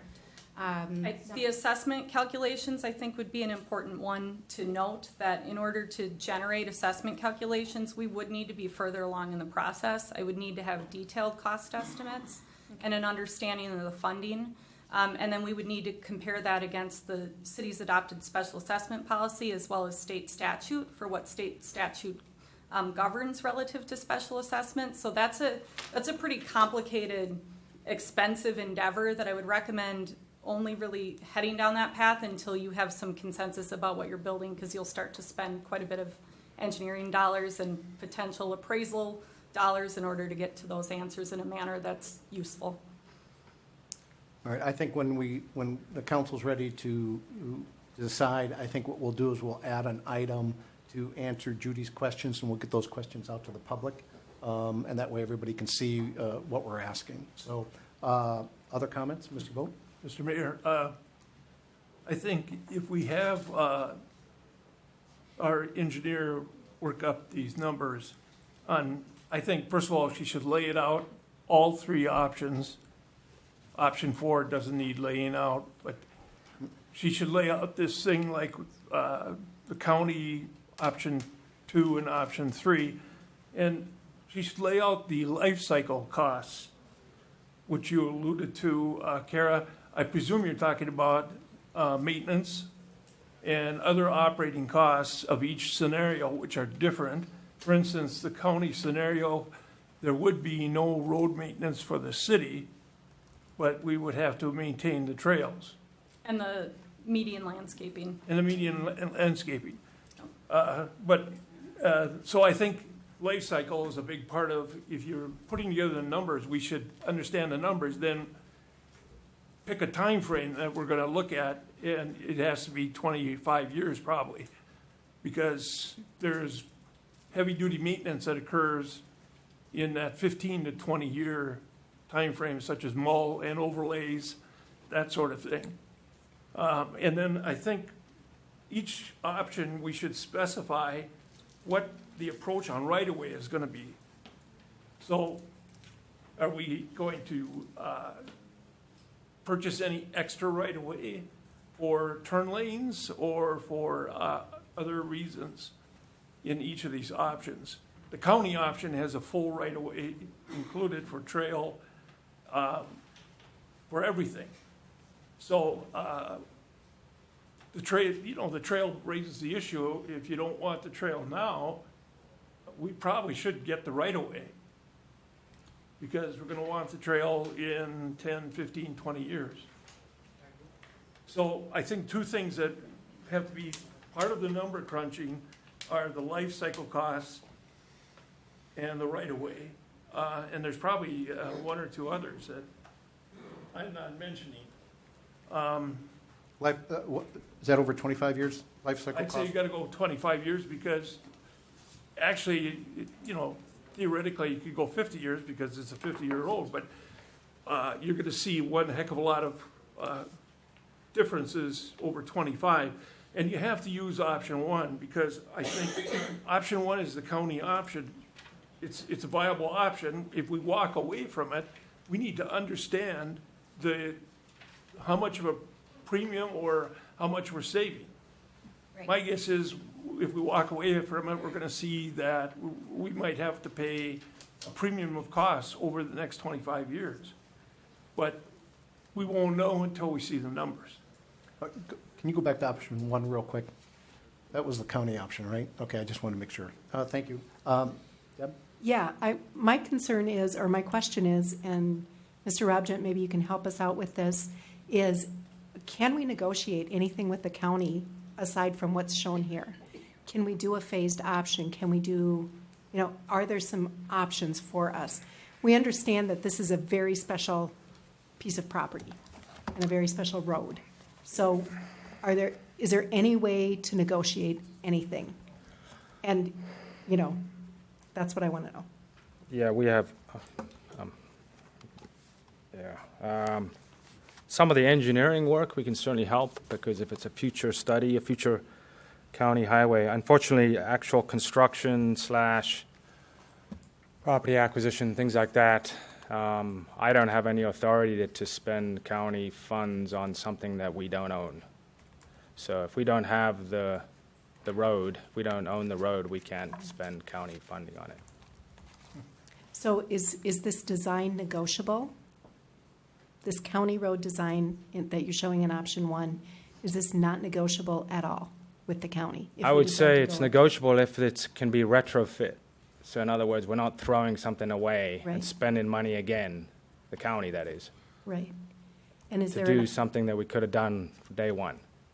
So if we can figure out a way to retrofit this as a county road, or are you saying build it as a city road, we'll help you figure out what that looks like 25 years down the road? Yeah, if you built it as a city street and it didn't meet county standards, it would have to be redone when it became a county road. So there would be some redo. I don't know how much. You might be able to save some of it, but we have no way of knowing that until we get into detailed design. It's quite complex. Mm-hmm. When it was a 4-lane road, it was kind of easier to look ahead because you could say build 2 now, fill in for 4. But now it's already 2. What do? You build 2 right away, or do you build, I don't know what other option there is. We'd have to look at that. Would take some time and money to figure that out. Because won't there be turn lanes built every time we build a road out to Marsh Lake Road from another development? Oh, yeah. So, but that's something, I don't know how the city handles that. That's something that could be part of the development cost. That's exactly. That would end up being something that I end up flagging, because in this initial bit of work, I was just striving to get you some better information than you have right now. I've been getting a lot of questions that I just simply can't answer because we haven't done any of that technical analysis. Whatever option the city would select for improving the road, there would need to be some discussion and contemplation about what we do about turn lanes. Yeah, I would highly recommend that you, whenever something's hooked up, you add turn lanes right and left. We don't want to do what we do. do. We have to predict a certain number of turn lanes in the next 25 years. We have a pretty good handle on the access. There's been a lot of good work done through this process in terms of figuring out where the access roads would be from the various developments that might occur along the corridor. The question just becomes, when you're looking between option 2 and option 3, are you planning for a future trail? Are you planning for a future county road compared to the footprint that sits there today that the residents are interested in seeing us reconstruct? That would be some of the details we'd have to work through if we continued on the path of a city option. What I really do envision is this sort of a phased step where we'll bring you back some more information and then spend more time on whichever option falls out for the council in terms of how to move forward. And just to be clear, Lyndon, a median is not negotiable, with or without a median. Right. That's what you're saying, right? Yep, that's right. The median is by far the safest road for the future, That's not and it negotiable. serves very well for pedestrian crossings. One of the things we need to do is predict where the pedestrian crossings are going to be. Well, usually they're near intersections, but sometimes they're mid-block. It's hard to know. I seem to remember there were 6 proposed connection points at one point. Does that sound about right? coming out of neighborhoods from the north onto Marsh Lake Road? Or Is there only 4? I can pull up the layout if we want to be factually accurate. Just going back to the median real quick, Mayor, I think you build a county road to county standards undivided, the speeding, I can tell you, will be a lot worse than it is with a median. The median, you think it slows it down that much? Oh, it can if you design it right, yeah. It has a benefit to the speed of a rural or a urban undivided road designed to county standards would be faster. People would drive it faster Without the median. without the median. So it's counterintuitive. And now you've got, risk of head-on stuff. It's, higher speed. I mean, it's not the way we do urban design anymore. We have to accommodate every user, whether it's 2,000 vehicles or 15,000. To answer your question, it was 4 to 5, depending on, we're trying to eliminate one of the connections across from the Schmieg farm. But one here, here, and here are the major intersections. Thank you. And we did look at, remember, if you remember, Carol, we did look at, you'd have a median at each intersection, and then you'd transition out of the median. By the time you're done, there's no space left. So it made sense just to continue it all the way through, much more. I have one further question. If we built a county road in 25 years, what's the inflation? What are we talking about? Cost doubling from what they are today? We generally use 3% a year for That'll construction. give you about 109% inflation over 25 years, something like that. Unless we have another recession. That's about right. Thank you. Further comments? Yeah, Kara, just quick, you put up there option 2 and 3. You indicated that it would cost you for your time would be about $15,000. I'm just curious, there's going to be so many factors that's going to determine some of these numbers, some of these costs. I think state aid is really going to be a key factor. Just from my perspective, so I understand, currently, as projected with the county, as we're going ahead with the county road, we have state aid available. And is that money in the bank, or is that money promised? So we have a portion of the money currently in our state aid account, and for reference for everyone, that's an account that's held by the state of Minnesota. So it's not money we have in our possession. The state holds it for us. That can be spent for state aid purposes that have definition associated with them. What had been proposed in the financing plan for what's in the CIP and the long-term financial plan is that we were going to borrow 5 years of future state aid funds, so we get money provided to us annually from our gas tax distribution. So we were proposing to use, Kelly was proposing to use what was currently in the bank plus 5 future years of funding. We haven't gotten that far in terms of laying all that out for the city council, but I do think that's probably something the council's going to need to understand a little bit better as we look at these options, what that looks like. And state aid would possibly be available for option 3 type of a road, is that correct? We would want to just spend some time with the state aid office and look at our state aid system. So Marsh Lake Road isn't currently on our state aid system. The length of it, a small portion of it is on the city's state aid system, but the whole roadway isn't. So we'd have to do some modification of our state aid system in order to be able to use state aid funds, and then we need to understand what the design parameters would be that state aid would require in order to allow us to use those funds. So that's why we have the step of meeting with the state aid office and talking with them about that, so we make sure we have accurate information for the council. I think the other big wild card is going to be right-of-way acquisition. How far do we go, and how far are you intending to go? Are we looking at, okay, we've got to move the road south by the Lakeside Estate Pool. We've got to consider moving the road north by the Jeremy Rock property.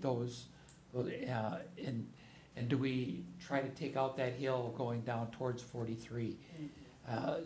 Some of those issues are going to be big wild cards, big variances. Yeah, when you start talking about option 2, I could have came up with like 7 different scenarios for option 2.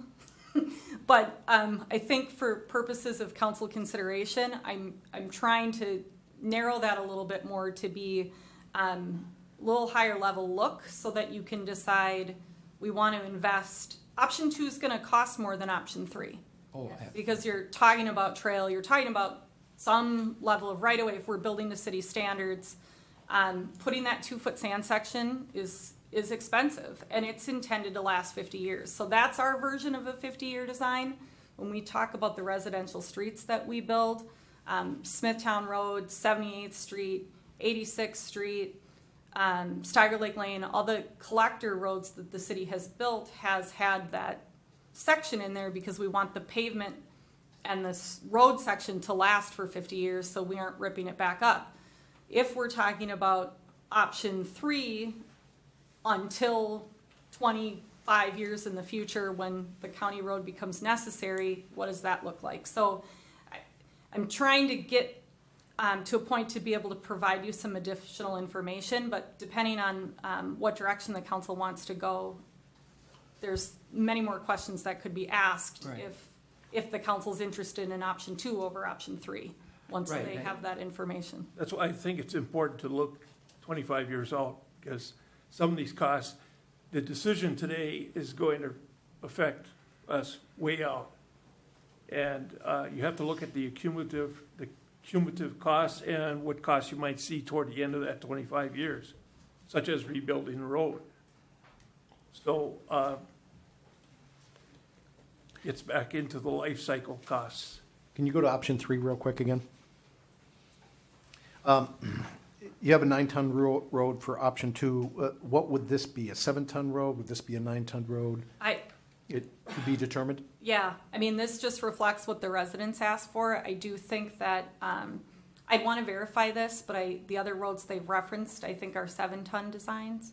But what we would end up doing is take a look at the geotechnical report that was done for the project and speak with the geotechnical engineer to find out if we're going to not do the city standard section, what would a section for 7-ton be, what would a section for 9-ton be, and then do some analysis that way and get that back to the council as part of whatever work we would bring forward.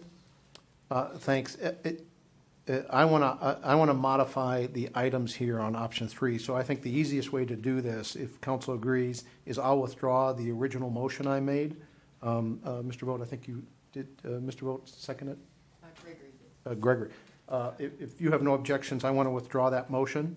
Yeah, very good. And then for the council, I move that we add a couple of items here under option 3. Is there a second? Second. All right, for discussion, we can now, on the discussion, I'd like to add a couple of bullet points. First off, that this is in concept, a 25-year road. That we minimal realignment, but I think we have to add a bullet point that says the west end realignment needs to be done. Minimal curb and gutter for erosion control, I think are all bullet points that when we direct staff that I think need to be included in item 3. So I said right of way, the 7-ton road, 25-year road, and then the minimal curb and gutter. Council, would you agree we add those items? Discussion on that? I would like, on the west end, I would like that as an option. Okay. What? You'd like On what? the west end, I would like the realignment to be an option to. Mayor, what do you see as the difference between option 2 and 3, the 7 versus the 9-ton road? Right. Option 2 has curb and gutter, storm sewer trail. This doesn't, but I'm just trying to, so you can have an apples to apples. That's a 9-ton. I think we need to put in here, it's a 7-ton. It's a 25-year road versus a 50-year road. It has minimal curb and gutter only for controlling erosion. So we can kind of compare and contrast the two. So that when we direct staff, we're telling them specifically, this is what the guidelines are. I'm not opposed to having language in there that says staff can adjust that slightly as they get into the details, but I want to be a little bit more precise in these options, and I think these are important elements to include. And that's what I'm trying to do.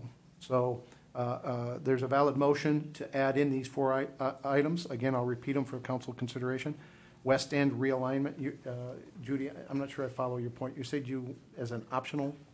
Yes, I would like both paved as is and with the option of moving it. Even though it goes through those, well, we can confirm whether or Well, we not. have to confirm that because I Okay, think we have It the right does. way.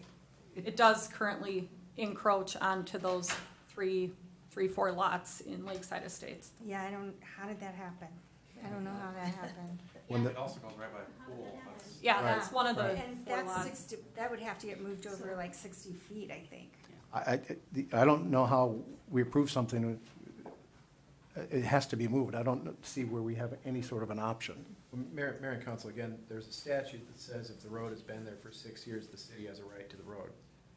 Or the governmental entity that maintains the road.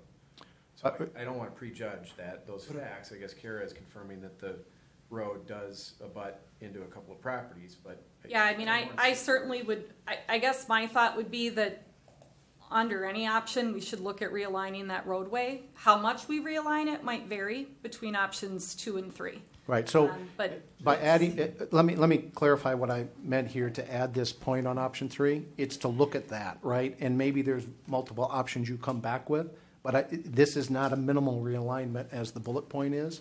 I'm just trying to call out the fact that there could be significant realignment on that end, and I think that has to be a bullet point that we direct staff to look at. You okay with that? If we, Mr. Vos, if we approved, the council approved the plat for Lakeside Estate in around 2014, and they approved that, those lot lines, aren't we bound by those lot lines? Yeah, Mayor and council, again, I don't know what the facts are. I think we have to take a look at that. That's something to look at for sure. So, and I think instead of us trying to solve that here tonight, we direct staff to look at it, let them, along with the city attorney, look at this and come back with various options, whether it's major realignment or what else. Again, the 4 bullet points for the council: the West End realignment, give us the options. This is a 7-ton road under option 3, and if you need to adjust that, so be it. But the concept it is helpful to have that clarification.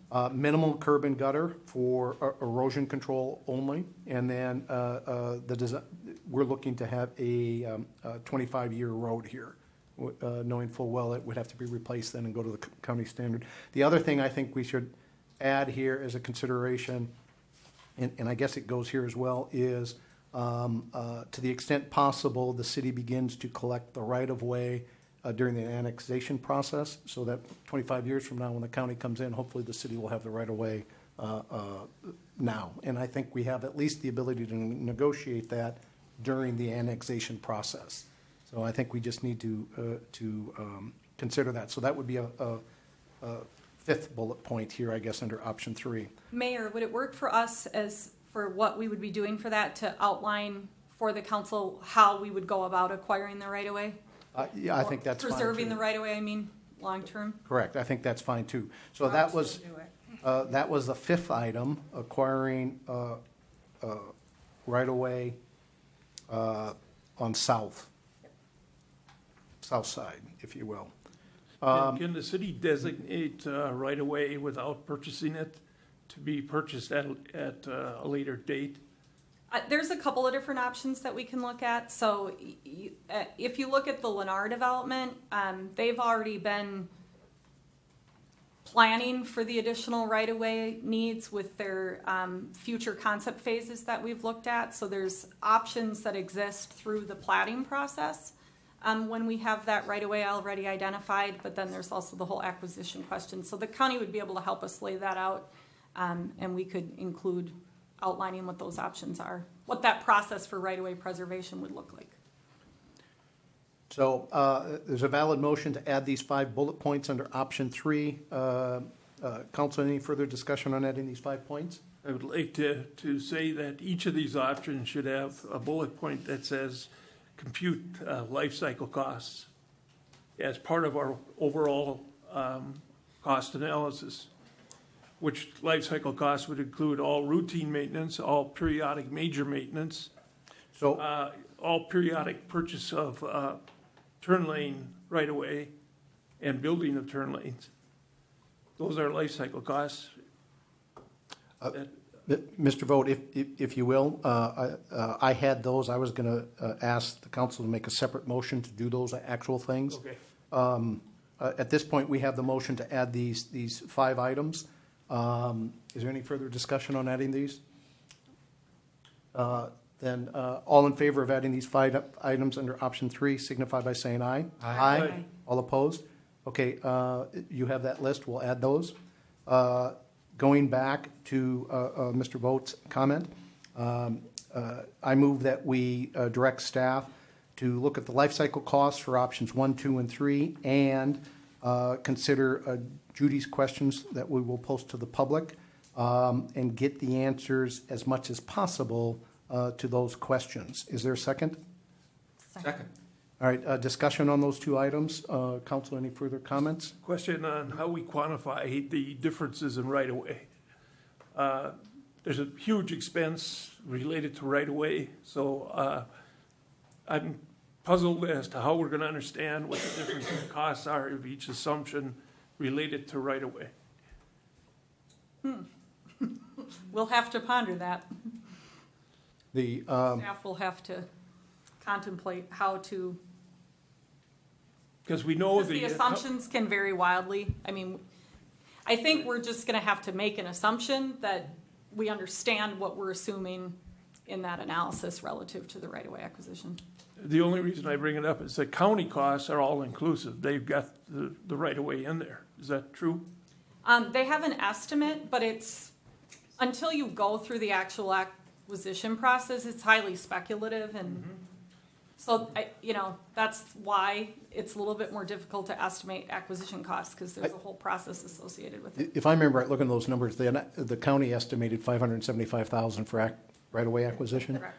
I think that's significantly. We didn't estimate that. Oh, I'm sorry. Consultant did. Who did? Consultant did? All right, I stand corrected, or I sit corrected. Thank you. So the 3.4 million includes 575 of right-of-way? Right, but the point I was going to make is I don't think 575 is anywhere close to what it's going to cost if we were to put in the county standard. I think it would be significantly more than that. Maybe we could identify the, we'll think about how to frame that in a way that's useful. Okay, so right now we have a valid motion that's under discussion for directing staff to look at the life cycle costs for all 3 options for 25 years, and to look at Judy's questions, get them posted, and to get as many answers as possible, depending on where we're on the process. Is there, council, further discussion on those items? If not, all in favor of those 2 signify by saying aye. Aye. All opposed? Okay, staff, Cindy, do you have those? Are those pretty clear?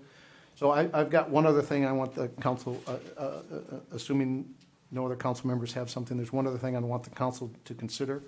I move that we direct staff to begin negotiations for the property owner, for the meat cutter's property, to see if we can start and potentially acquire that right-of-way access, and start that process now. Is there a second? Second. Thank you for the second. I did this so that we can have a discussion.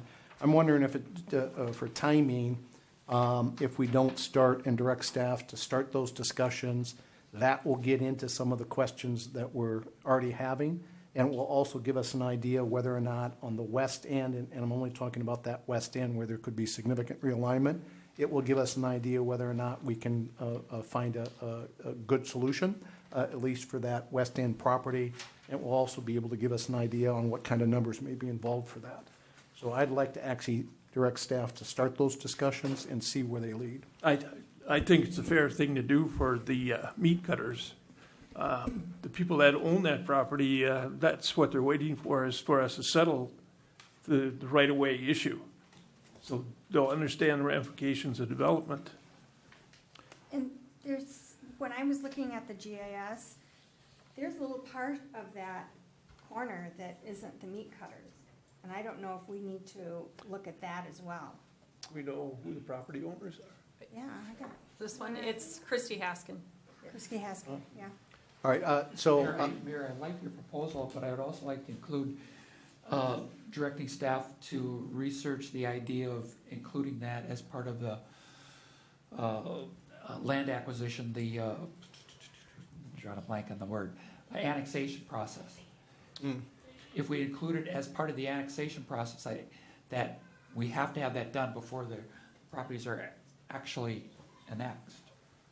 We've got to get the right of way. Could we, if we negotiate an agreement, even if they're in Lake Town, I'm assuming we could do that now if we reached an agreement with the property owner and get the right-of-way access without them being annexed into Victoria? Or does one have to happen with the other? Well, so Mayor and Council, one of the many things that are being negotiated as part of the annexation negotiations is how an annexation can be triggered. And so to the extent we successfully negotiate for the city to be the one to be able to trigger annexations in the city alone, obviously the city could say no to a landowner that seeks annexation until that landowner agrees to give the right-of-way necessary to maintain the road. So I guess that's a long way of saying, in the abstract, the answer is yes, but this again is not something we've discussed with the township. But theoretically, yes, you could negotiate that into an annexation agreement that the city is the party as between the township and the city. The city is the party that decides when an annexation can occur alone, and at the time a landowner requests annexation, that landowner has to be able to and willing to dedicate right-of-way to maintain whatever city roads are planned or are existing near that property. So that said, it still, it wouldn't hurt us to open discussions with them on a formal basis and just see where they go. No, Mayor and Council, assuming no agreement with the township, as we sit now, could the city go to a landowner that may want annexation at some point and say, as a condition of doing that, we're going to need some right-of-way? Yes, of course, the city could do that now. So I move we modify my original proposal and say we begin discussions with the Meat Cutters property and any other adjacent property that we're infringing upon. So I believe there's 2 properties. Is that correct? Yeah. Okay, is there a second to that motion? Second. All right, all those in favor of the amendment signify by saying aye. Aye. All opposed? The amendment passes. The original amendment is to start those negotiations. Council, any further discussion? Hearing none. All in favor of directing staff to start negotiations with the property owners to determine whether or not the city can get the right-of-way access for the West End Marsh Lake Road road realignment, signify by saying aye. Aye. All opposed? Okay, the motion carries unanimously. Mayor, members of the council, I just want to clarify that I'm just looking for some clarification. When going back to when we talked about option 3, and there was council consensus to modify what was included in that option 3. What I heard in the motion was to actually modify what option 3 was, but I did not hear a direction to staff for that. That was coming next. Okay. So yes, you're right. We haven't done that yet. We've directed staff to start the right-of-way discussions, life cycle cost for 25 years for all options, look at Judy's questions and answer to the extent possible those. We've added the additional bullet points under option 3. Council, is there any other bullet points that we need to adjust? And if not, can we get what I'm hearing from the council is that we want to direct staff, given the previous motions that have already passed, we direct staff to examine options 2, 2 is the number 1. We direct staff to look at options 1, 2, and 3 in the context of the previously approved motions. Is there a second? Second. Discussion? Thank you for the second, by the way. Council, any further discussion? Okay, all in favor signify by saying aye. Aye. All opposed? Okay, that motion carries and is passed. And at that point, is there any other, council, any other discussions or motions related to this? No? All right, thank you. We did it. Moving on. All right. The next item is, that was 9A. For those that are joining late, we moved that up. Let's give everybody a few minutes, and then we'll come back and pick it up again.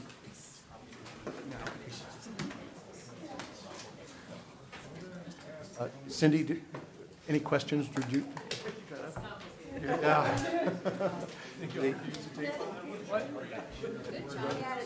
Just put a nice grid, so I'll send that over to you. Here's exactly. That's why I had to write it, I have to write it all down. It's the only way. I don't think so. Thanks, Lyndon. All right. Thank you. All right, the next item up is item 8A, small area plan for the future office park. Pat, a quick introduction. Yes, members of the council, mayor. One of the planning commission's goals for 2020 was to establish design guidelines for a future office park.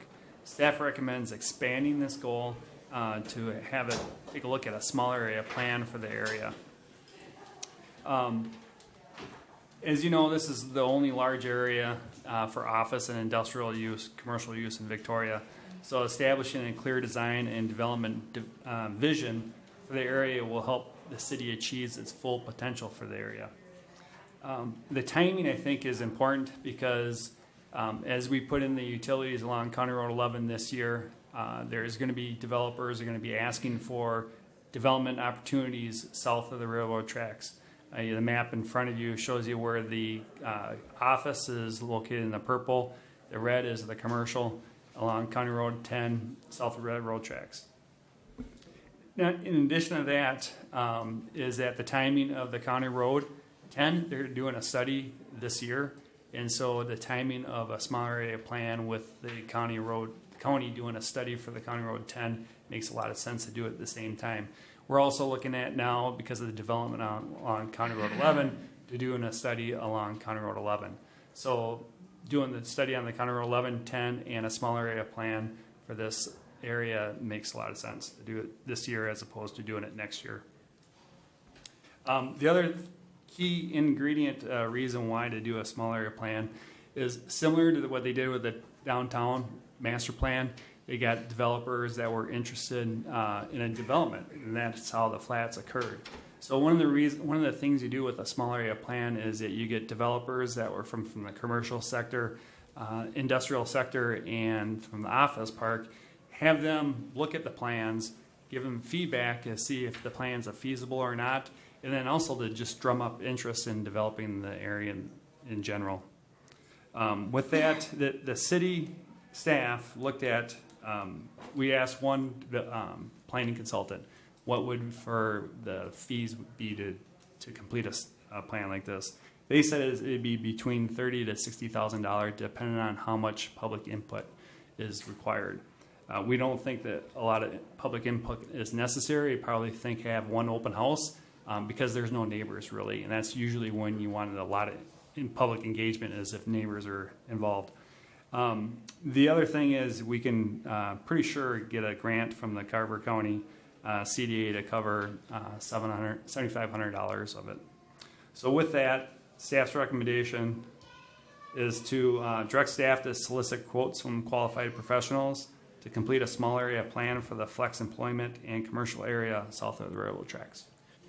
Thank you. I move we direct staff to solicit quotes from qualified professionals to complete a small area plan for the flex employment and commercial areas south of the railroad tracks. Is there a second? Second. All right, discussion. I'd like to actually table this. We're having our strategic planning session coming up in a couple of weeks. I'd like to see the council get together. We've got Wasserman Park and a lot of other things going on.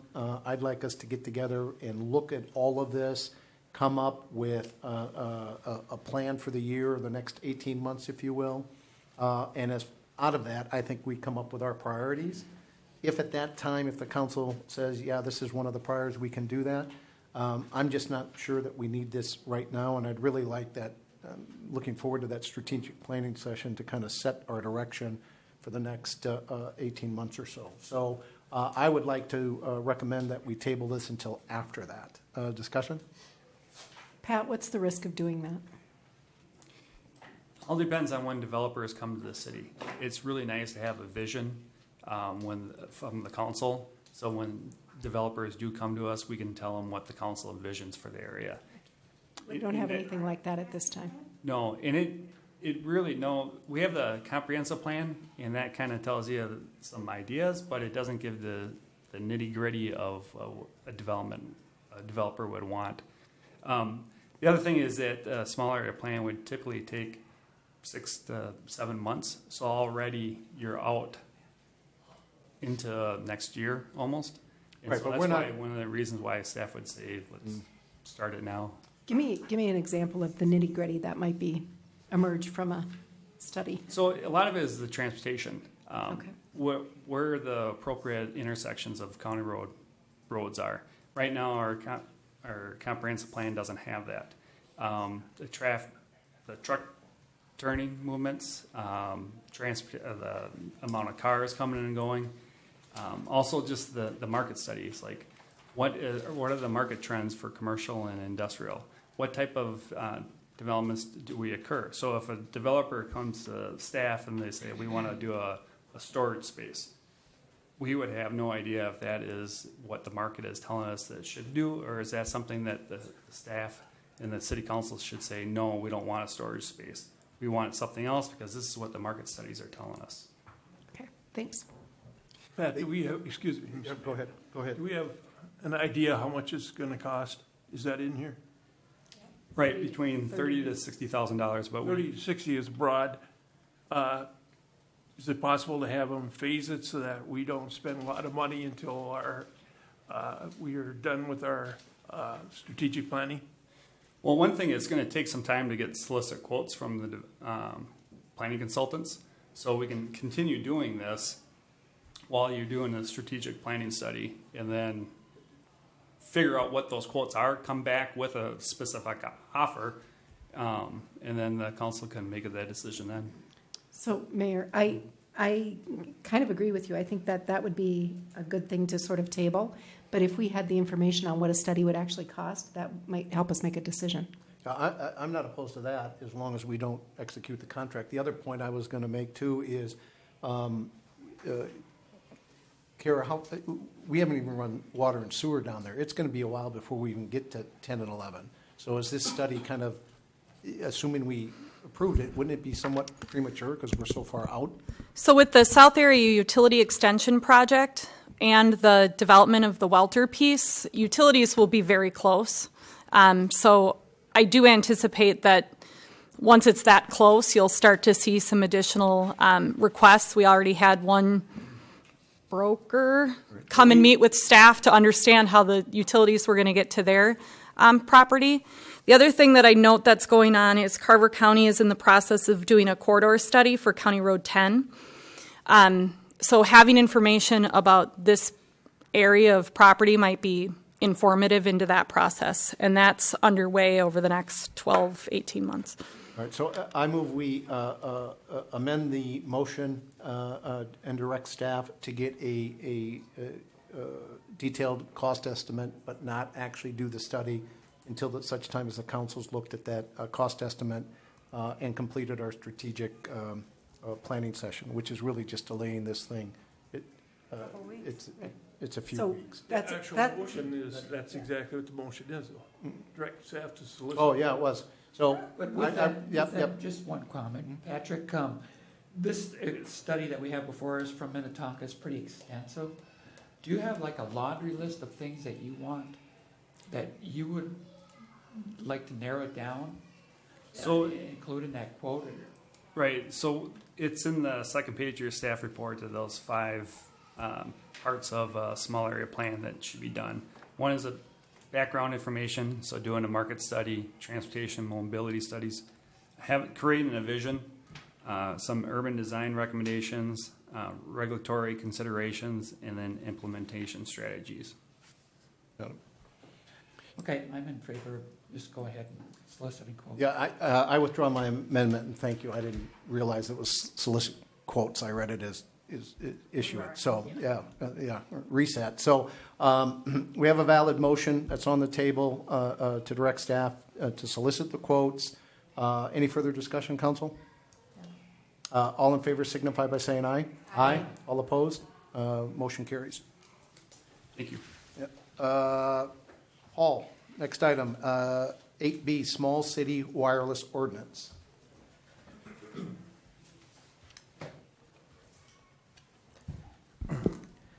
Thank you, Mayor, members of the council. The following is a proposal, or proposed city code amendment to the small cell wireless facilities for the public right-of-way. A little bit of background. State law gives telecommunication right-of-way users the right to install facilities in the public right-of-way and use the public right-of-way for delivery of their services. This right is subject to local government authority to manage the right-of-way. Local governments affirmatively elect to manage the right-of-way by adopting right-of-way ordinances. Under the right-of-way ordinance, use of this right-of-way may be conditioned or denied if necessary to protect the public health, safety, or welfare. In 2017, the state legislature amended the state statutes to authorize local government units, or LGUs, to regulate this right-of-way. The amendment permits wireless providers to deploy small wireless facilities and wireless support structures in the right-of-way. These low-powered antennas provide cellular data coverage to supplement the provider's cellular network.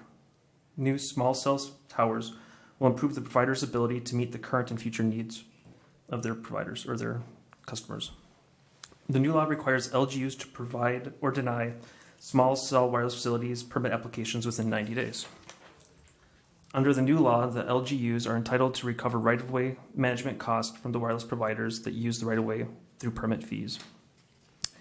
The new law expressly allows the LGU to determine whether a particular pole or other structure in the right-of-way is designated to support the proposed wireless equipment or is capable of doing so. An LGU may deny a wireless provider access to a particular facility based on its determination or public health, safety, or welfare concerns. The new law allows LGUs to impose rent of up to $150 annually, plus $25 for maintenance for each site. The installation of small cell wireless facilities in the right-of-way is not only a requirement for cities, but also an opportunity to enhance the community if well done.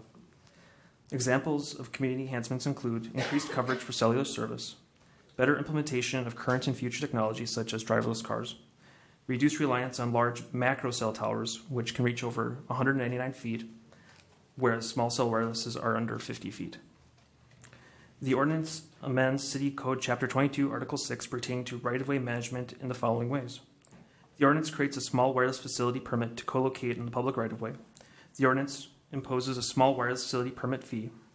It includes a 90-day deadline for city action on small cell wireless. The ordinance sets a 50-foot maximum height limitation for wireless support structures, as well as a 10-foot maximum height for the facility itself. The ordinance permits the city to impose separation requirements between new and existing wireless support structures. The ordinance also requires applicants seeking to co-locate on the wireless facility on a city-owned structure to enter into a co-location agreement with the city.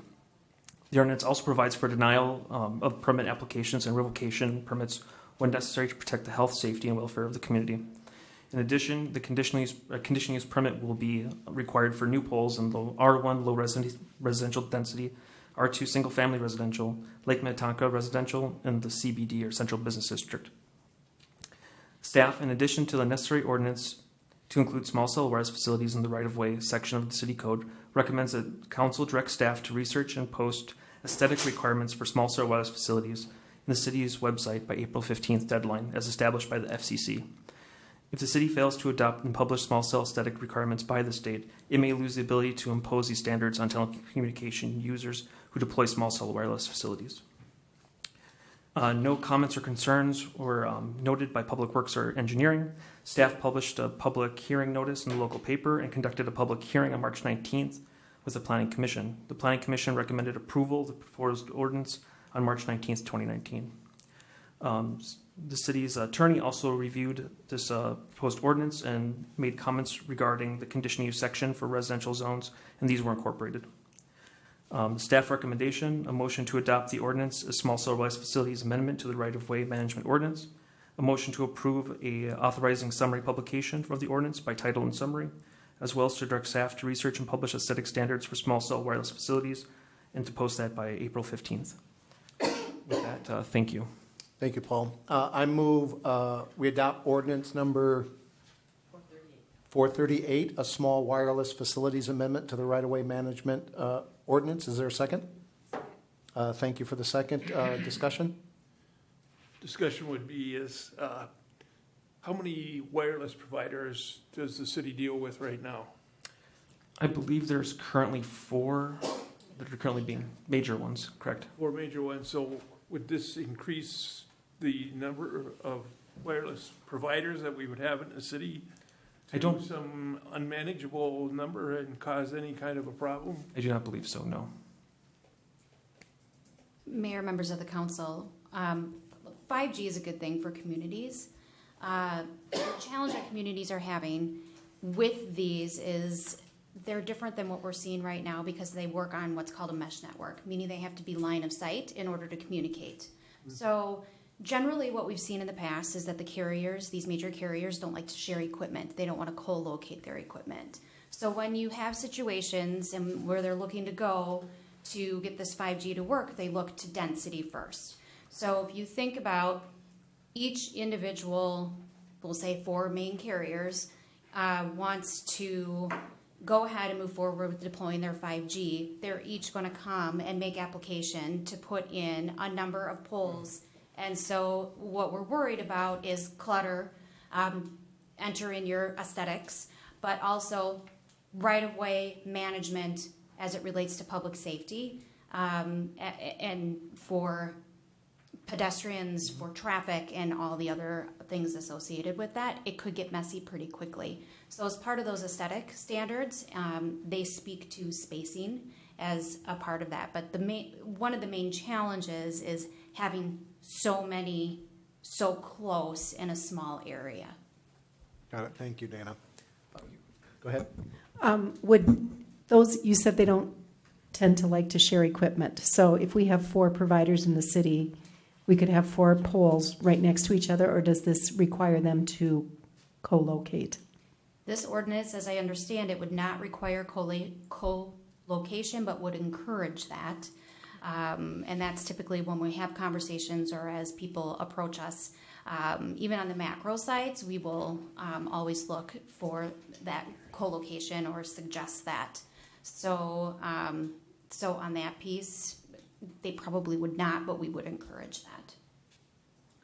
Mr. Mayor, we're currently not putting in poles in any new developments, commercial or residential. And we've eliminated a lot of poles in other areas. So, you know, the future of poles is not, there's no future in poles. So I don't know how does this work? What are they going to put these things on if they can't find a pole? Mayor, members of the council, councilmember vote, I think what and this isn't really widespread right now. This is new technology, so we haven't seen really any massive rollouts of this technology yet. What we are seeing, there are some attachments to light poles and existing poles. We are seeing the construction of monopoles. And when we talk to aesthetic standards, if you can think of a pole in your right-of-way in a downtown area where it might have the equipment for that electronic equipment and the electrical equipment for that to work on the outside of the pole, our aesthetic standards would speak to having that mounted on the inside. So everything is contained within the pole to protect that safety of the right-of-way. So that's why the aesthetic standards are so important to this piece along with the ordinance. So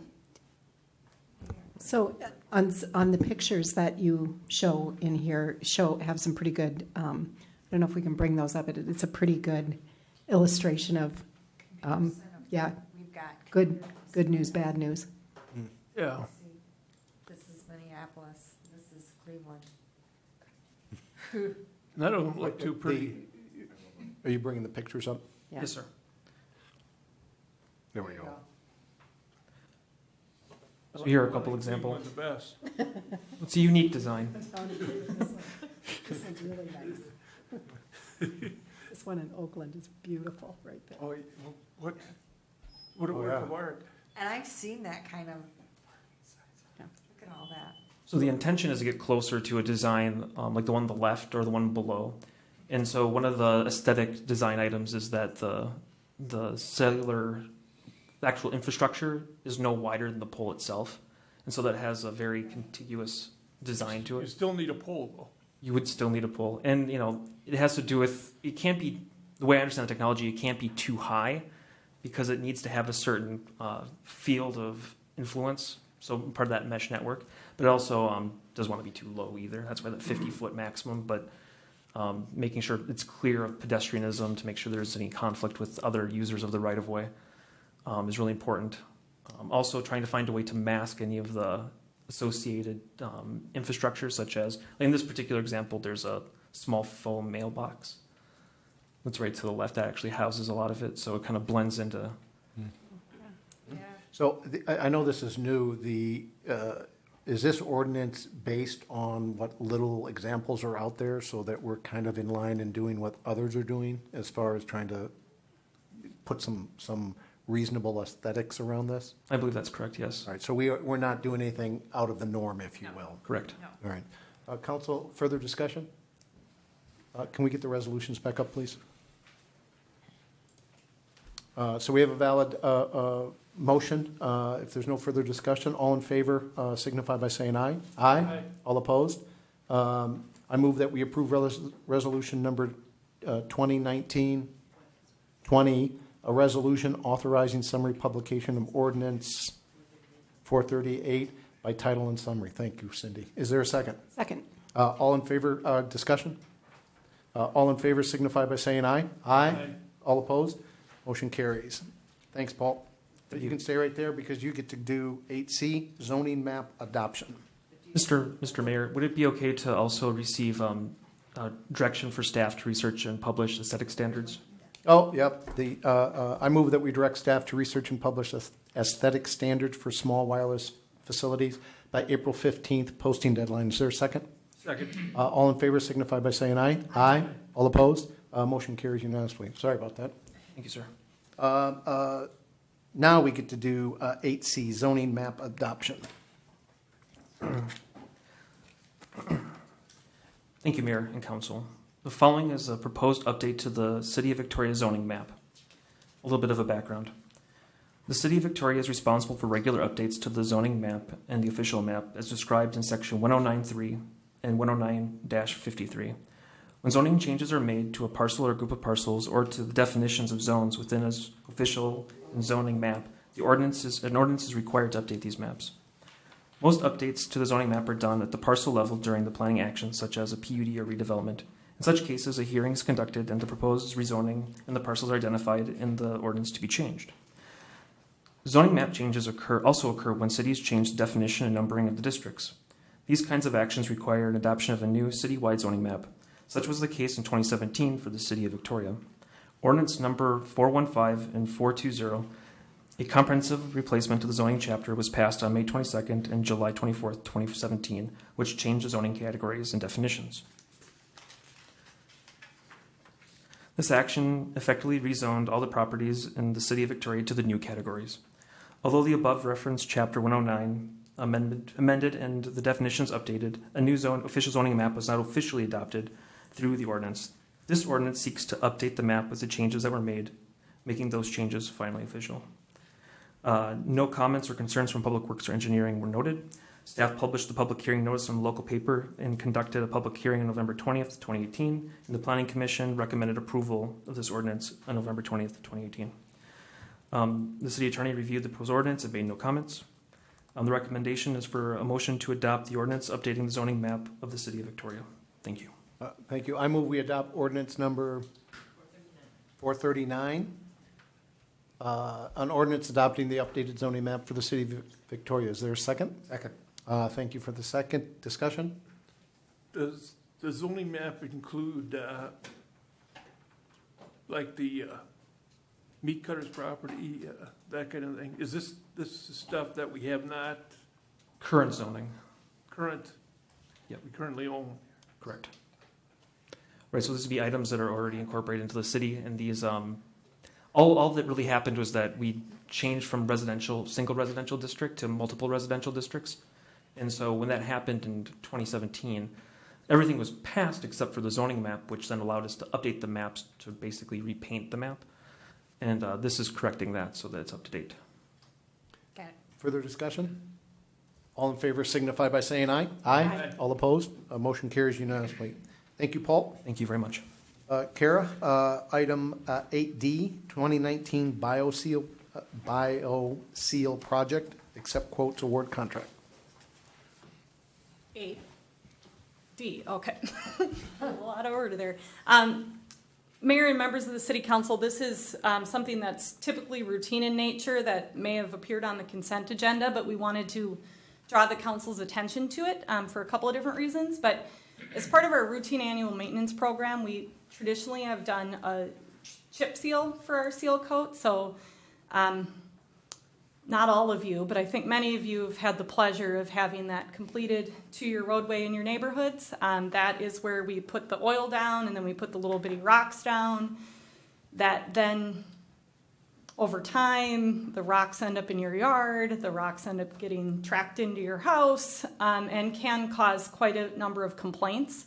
So in regards to those complaints, the city has been exploring alternative methods for seal coating, essentially, the streets for our first step of pavement preservation. So we are proposing in 2019 to do a portion of our seal coat improvements as a bioseal project. We've done some testing on city parking lots and trails. The downtown streets, we did this type of improvement 3 or 4 years ago. And so we're proposing to do it on a slightly broader scale this year with the Wintergreen neighborhood. So we solicited quotes from 2 different companies who do this work and are recommending moving forward with Bargain Incorporated for this work. We will send a notification to the residents before the work happens so they know what to expect. Additionally, we do have a number of streets programmed for seal coating this year, for traditional seal coating. Right now, we're looking at whether we want to modify the scope of that work because of the problems we're seeing with the little bitty chips ending up in people's yards. So if you haven't heard about it yet, we've had some issues in some of the neighborhoods that were chip sealed this past year with the amount of snow plowing that had to occur. We have a lot of aggregate in people's yards that will require them to blow some of that aggregate back into the street and the city to participate in multiple street sweeping of the street. So that should be coming back for further discussion at some point here in the next month. But in the meantime, we'd like to move forward with the BioSeal project as noted.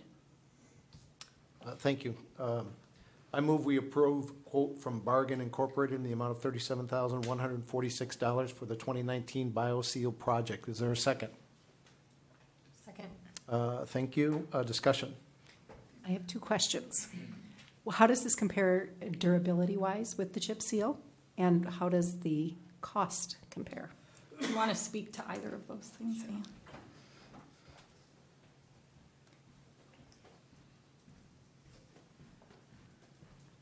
Good evening, Mayor and Council. In relation to...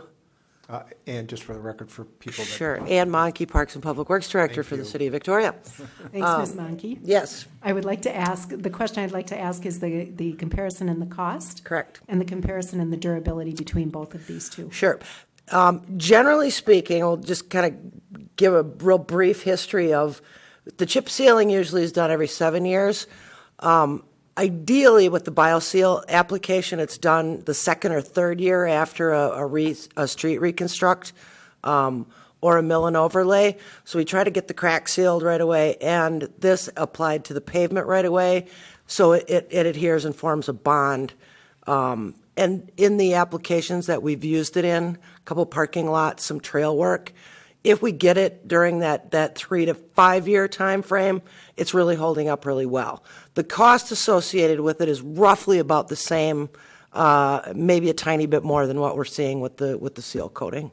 So, but this avoids the problem with getting it in people's yards. Yes, this is a soy-based product. It is applied. It's a liquid that's applied. Generally, it's about a half an hour to an hour dry time. There is a somewhat of a smell and aroma, orangish in flavor, that will likely happen. That's why we'd like to notify the residents so they're not thinking they can go pick oranges in the streets. Have you spoken to any of your counterparts where another city has done this and they've got some history in terms of years to the durability question? Yeah, so we've been researching this for a number of years. I think our first application was probably about 5 to 6 years ago at the fire station in that parking lot. But we have talked with our surrounding neighbors, and a lot of people, just because of the issues that we're having with the initial or the regular seal coating that's done, a lot of people, a lot of communities are going to this now, just because of issues with. And this is more environmentally friendly? Yes, soy product. Yep. Okay. So the chip seal was used for years. Yep. For decades. Yep. So it's a switch from something we've been doing and everybody's been doing for decades. Yep. Cost is about the same. Yep. And how often you have to, you say you put it in 3 to 5 years? Yep. How many years does it last? Generally in that 5 to 7 again. So it's another piece we're testing out to see how long that we'll have to do it. So we may have to increase the number of times that we do it over the life of that street versus every 7. But it's I think the costs from sweeping aggravation to the residents, I think that those are dollars well spent. What's the color? I mean, It's clear. Clear? Yep. Oh, okay. Yep. The No other thing orange. to note is that we can't use this technology over roads that have already been seal Right. coated. So that's the other piece of the equation that we're studying is roads that have already been seal coated. What should our approach be to those roads so that we don't end up with the chips in people's yards? So as Ann noted, a lot of cities are struggling with this issue and evaluating different alternatives, and we're obviously In that same boat. participating Yep. in that analysis, Yep. and we'll continue to bring issue Yeah, forward. so- The complaints are a challenge. They're certainly a challenge for the people who are living in those homes and don't appreciate having those chips drug into their house for Yep. quite a period of time. Got it. Thank you, Ann. Council, further discussion? All in favor signify by saying aye. Aye. All opposed? Motion carries unanimously. Thank you. Next item, we're now in unfinished business, 9B. 9A was done earlier for those that are looking for that. Downtown West, and this is Pat.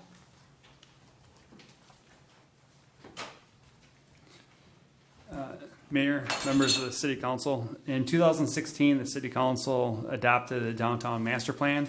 It's on the monitor.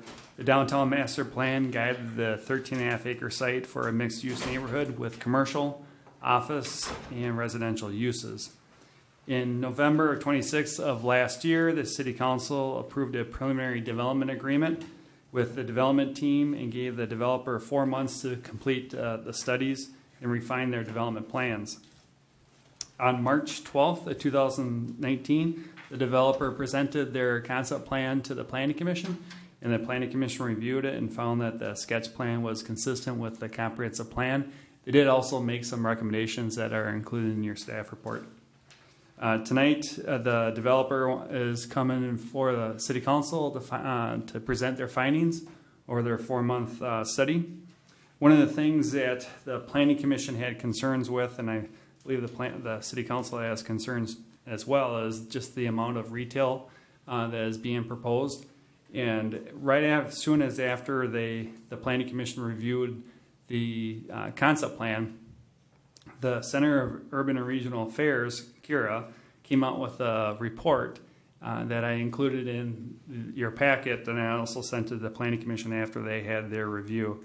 And essentially is talk about the retail, state of retail and how it's slowing.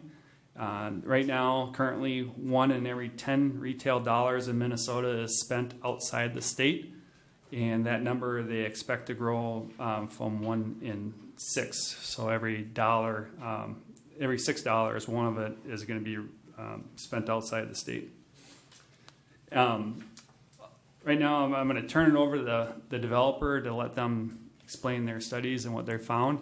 One of the things I would like to have the City Council do, though, is after their presentation, I would like the City Council to kind of go through some refinement of the vision of the downtown master plan. So when we're having discussions with the developing team, we have some parameters of where you want this development to go. With that, I'm going to turn it over to the development team.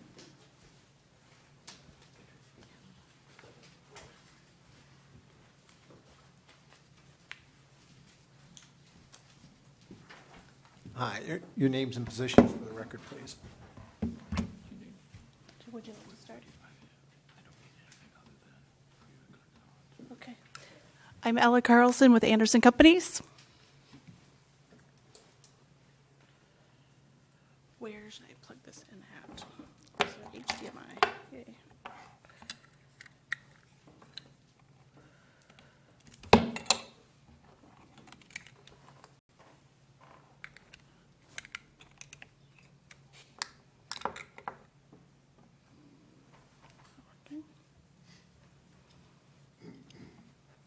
She's taking over our computers.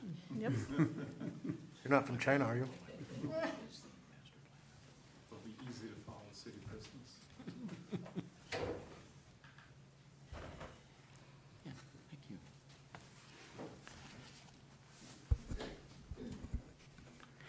Mr. Mayor, members of the City Council, my name is Michael Margulies. I'm the Director of Development Services for DGR Architecture in Minneapolis, 333 North Washington in Minneapolis. I'm here basically to introduce the real substance of our program, which will be given by Dean DeVolis, Principal DGR, and Greg Anderson of the Anderson Companies. But I wanted to highlight a couple of things. As Pat mentioned, in November, we presented a master plan to the city, and the City Council and staff liked the direction of the plan.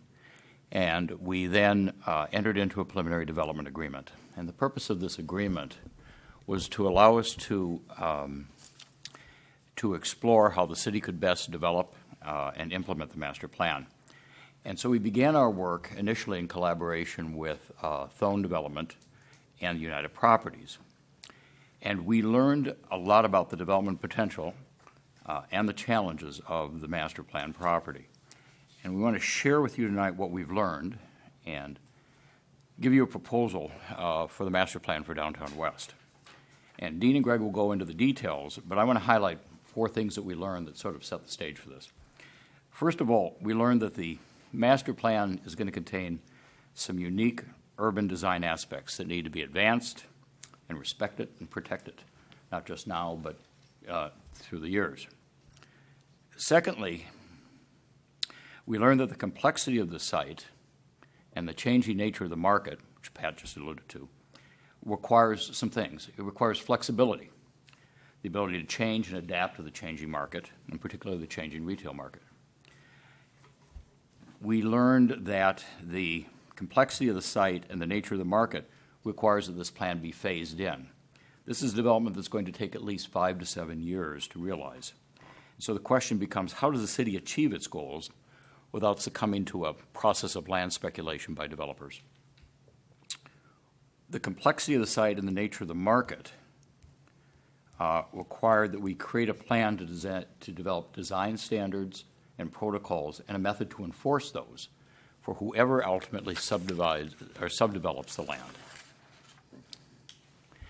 The third thing we learned out of all this is that the traditional approach to land development, the model in which a developer buys a parcel of land, speculates on the price, and develops the property, isn't likely to be the best course of action in order for the city to both meet its goals, protect its interests, and recover the expenses it already has in the property. And finally, we learned, and Thone Development United Properties really helped us with this, that this type of project needs a lead developer that has certain important qualities, that has breadth and depth of relationships and market experience to bring the right subdevelopers in, that has the right construction experience to install, or if not install, manage the installation of the infrastructure, has the ability and the desire to provide equity to selected projects within the development on a case-by-case basis, and the ability to create and enforce long-term design standards. And fortunately, we were very fortunate to find that Anderson Companies was interested and fits that description, and they provide the development experience and market relationships that this project requires. And we're delighted that they're willing to be the lead developer for Downtown West. In fact, one of the first things that Anderson Companies did was realize that the traditional development model would not produce the results that the city wanted and has been asking for. And so they thought through this problem and created an alternative development model that I think fairly compensates the developer and it maximizes the city's economic return while at the same time delivering on the promise of the master plan. So it's clear that since November, some of our assumptions regarding how to best develop Downtown West have changed. We think that those changes reflect what we have learned and what the market is telling us, and those changes have produced a careful and I think thoughtful approach to developing Downtown West. The rest of the presentation tonight will be by Dean DeVolis, who will provide you with a master plan update, and by Greg Anderson of Anderson Companies, who will present to you the development process we are asking the city to consider. So I'd like to turn this over to Dean DeVolis. Good evening, Dean DeVolis, DJ Architecture. I'm going to be brief because I want to leave, I'll see the majority of the time to Greg. I just want to update the process on the master plan, in which you're probably aware of. We had a very good meeting with the Planning Commission. We were the only item on the agenda, so they had a nice 3-hour meeting and really worked through this plan, its aspects in terms of its flexibility, how it could evolve, how it can change into the whole process. They're generally satisfied with the direction of the plan. Obviously, they gave some things to look at in the future, but it really stood the test of a very good focus. And I think that's good because this is a unique plan.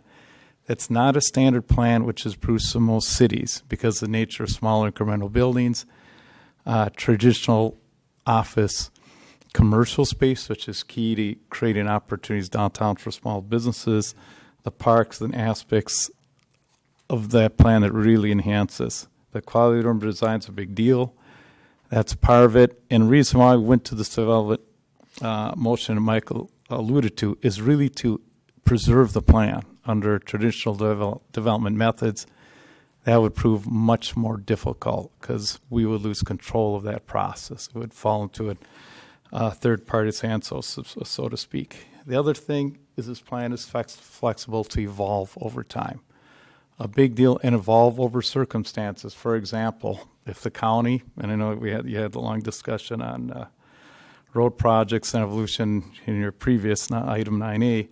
For example, if the county won't give us a secondary access to support the retail, this plan is designed to accommodate that and work that thing.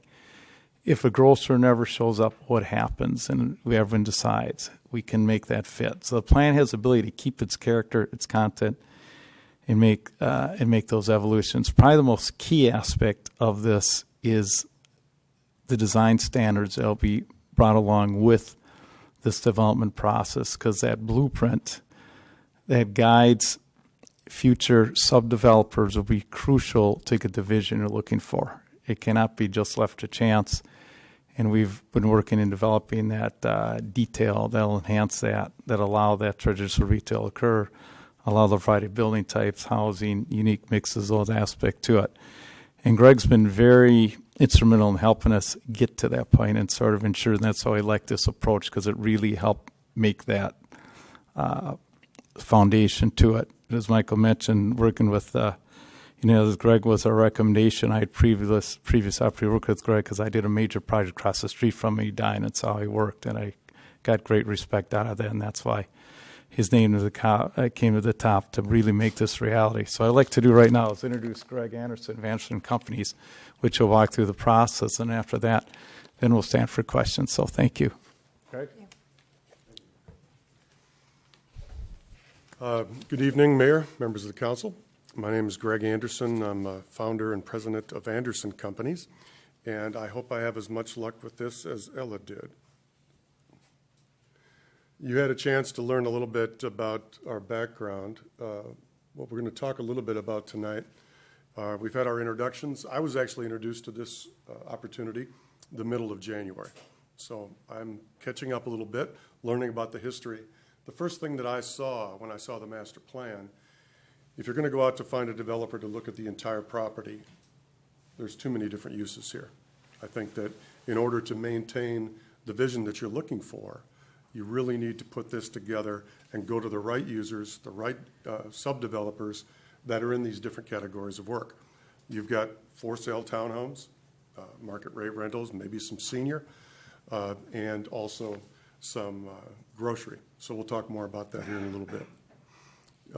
This evening, myself, I might come off script here from time to time. Ella Carlson is the Director of Marketing and Communications for the company. She's very involved with putting together presentations for the neighborhoods, other concerned groups that may be involved from time to time.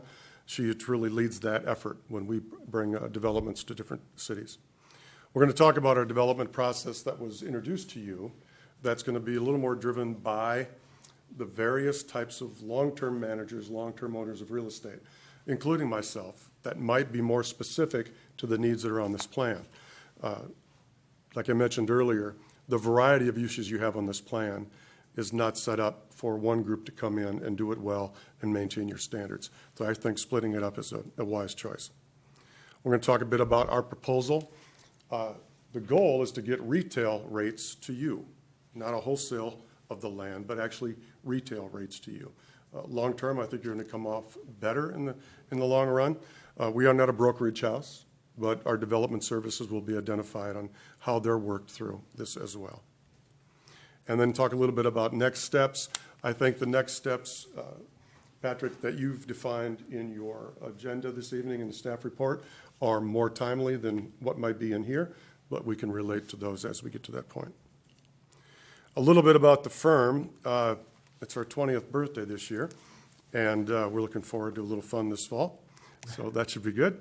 We're about 45 employees right now, a variety of product types. Some of the pictures that you see there, we're currently building a market rate rental apartment over at Cub Foods in South Minneapolis. That's 46th and Hiawatha.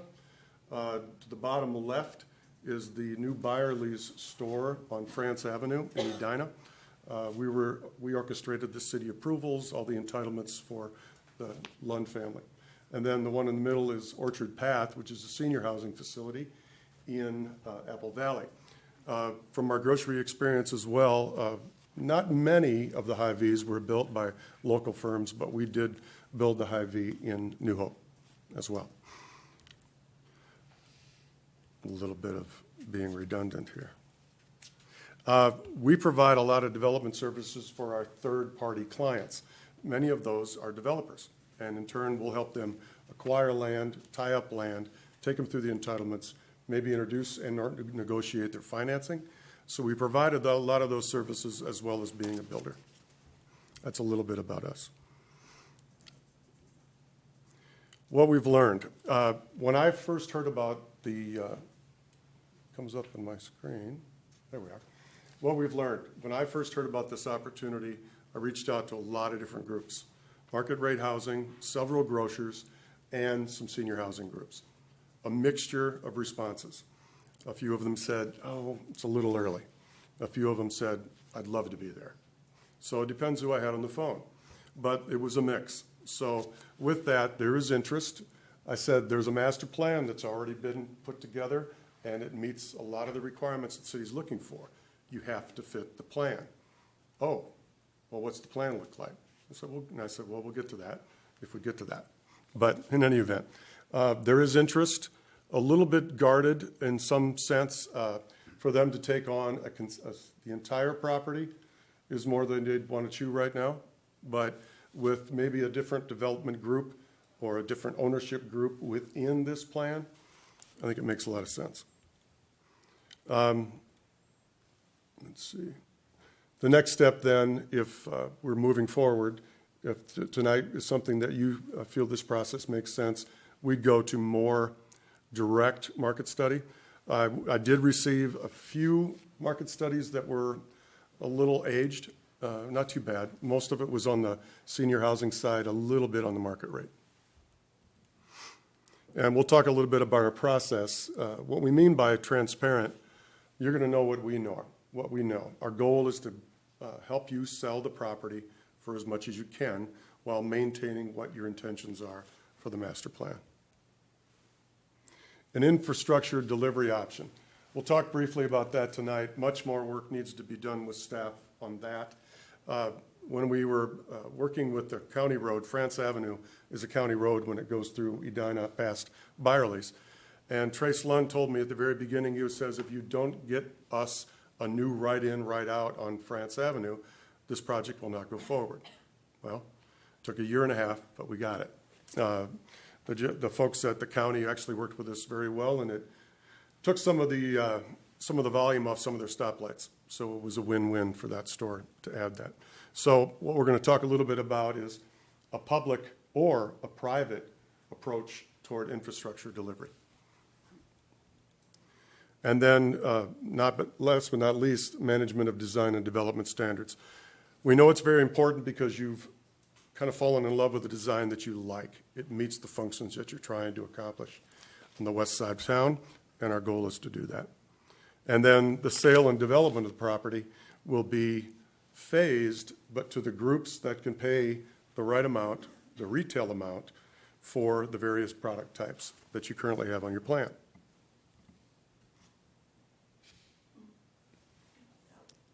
There we go.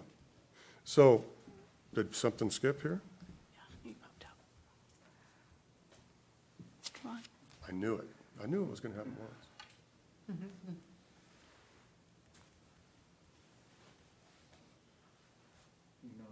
There you go. Yeah, exactly. So this is the plan right now. Right now, all of the red indicates infrastructure. More than likely down the road, public right-of-way to some extent to be determined, but it was the first pass that we made at assuming that this would be product that would be long-term owned and maintained by the city. If that assumption is accurate or inaccurate, we'll find out over time. We did see through some early reports of $3.9 to $4 million budget for this infrastructure, and a report that I think I saw early on in the process. And what this includes are all of these components. So with that, that budget was talked about. It needs to be tested. It needs to be confirmed, actually, with more design. Some of the images that you've seen over time with some of Dean's work need to be enhanced through this process so that you know that when the budget you start working on is truly the accurate budget. Now, going to a public or private process, we know the public process takes quite a few steps in getting the infrastructure approved, and I appreciate that and respect it. What we did with the county road improvements and the right in, right out, we took about 3 months off the schedule overall, yet it was an open book approach with the city of Edina. We knew what funding they had, we took it out to market, and then we did the right in, right out improvements while we were building the store. It was just managed through one group. A few less steps, maybe a little less of the public process, yet you would still have a competitively bid, competitively acquired improvements for the infrastructure. This needs to be vetted out, of course, when we first discussed it, as to how this would go and go properly and appropriately for the city. And it's truly an option. So some of the things about our process, and it's similar to the other clients that we serve, we truly want it to be procedural and economic transparency. You're going to know the best price we can get for certain components of the property, and you'll see that from the marketplace. One of the things, too, is making sure that those design standards are understood, so when they do come and they present, or I'm maybe one of the joint venture partners in these groups, the proposals you receive from them already meet the standards. You're not getting surprised by something that, well, that's not what we signed up for. We're trying to avoid that. Go back. Retail land rates are the goals for the city. Complete the infrastructure and then proceed with the phased land sales. And the flexibility to meet market demand. As you get someone that you really feel would be really is attractive to the city and it doesn't quite fit in the plan, how can you accommodate that? That will happen. People will show up that don't quite fit in the box. And how do you react to that? Because you'd love to have them in town. You have to have that flexibility. Timing is everything. And if someone says, well, I'd like to, but that section's not big enough, we've got to be light on our feet to accommodate that. So a little bit about what we did here, and we're going to fill this matrix out with dollars and cents with staff should things proceed this evening. Our goal is to first identify an infrastructure cost, and then how does that, I'm going to go quickly here, as each one of these components is sold, how does that get bought down so that at a point in time, you're in the black? The infrastructure has been approved, it's been installed, the land sales are taking place, and you're back in the black now on a recovered infrastructure cost. Now, one thing that we can do as well, we could put in the infrastructure, finance it, and at that point in time, something could be structured that the city could take us out of those public improvements that would be long-term right-of-way. More things to discuss. Then, proceeding here, we're going to start to establish long-term revenue.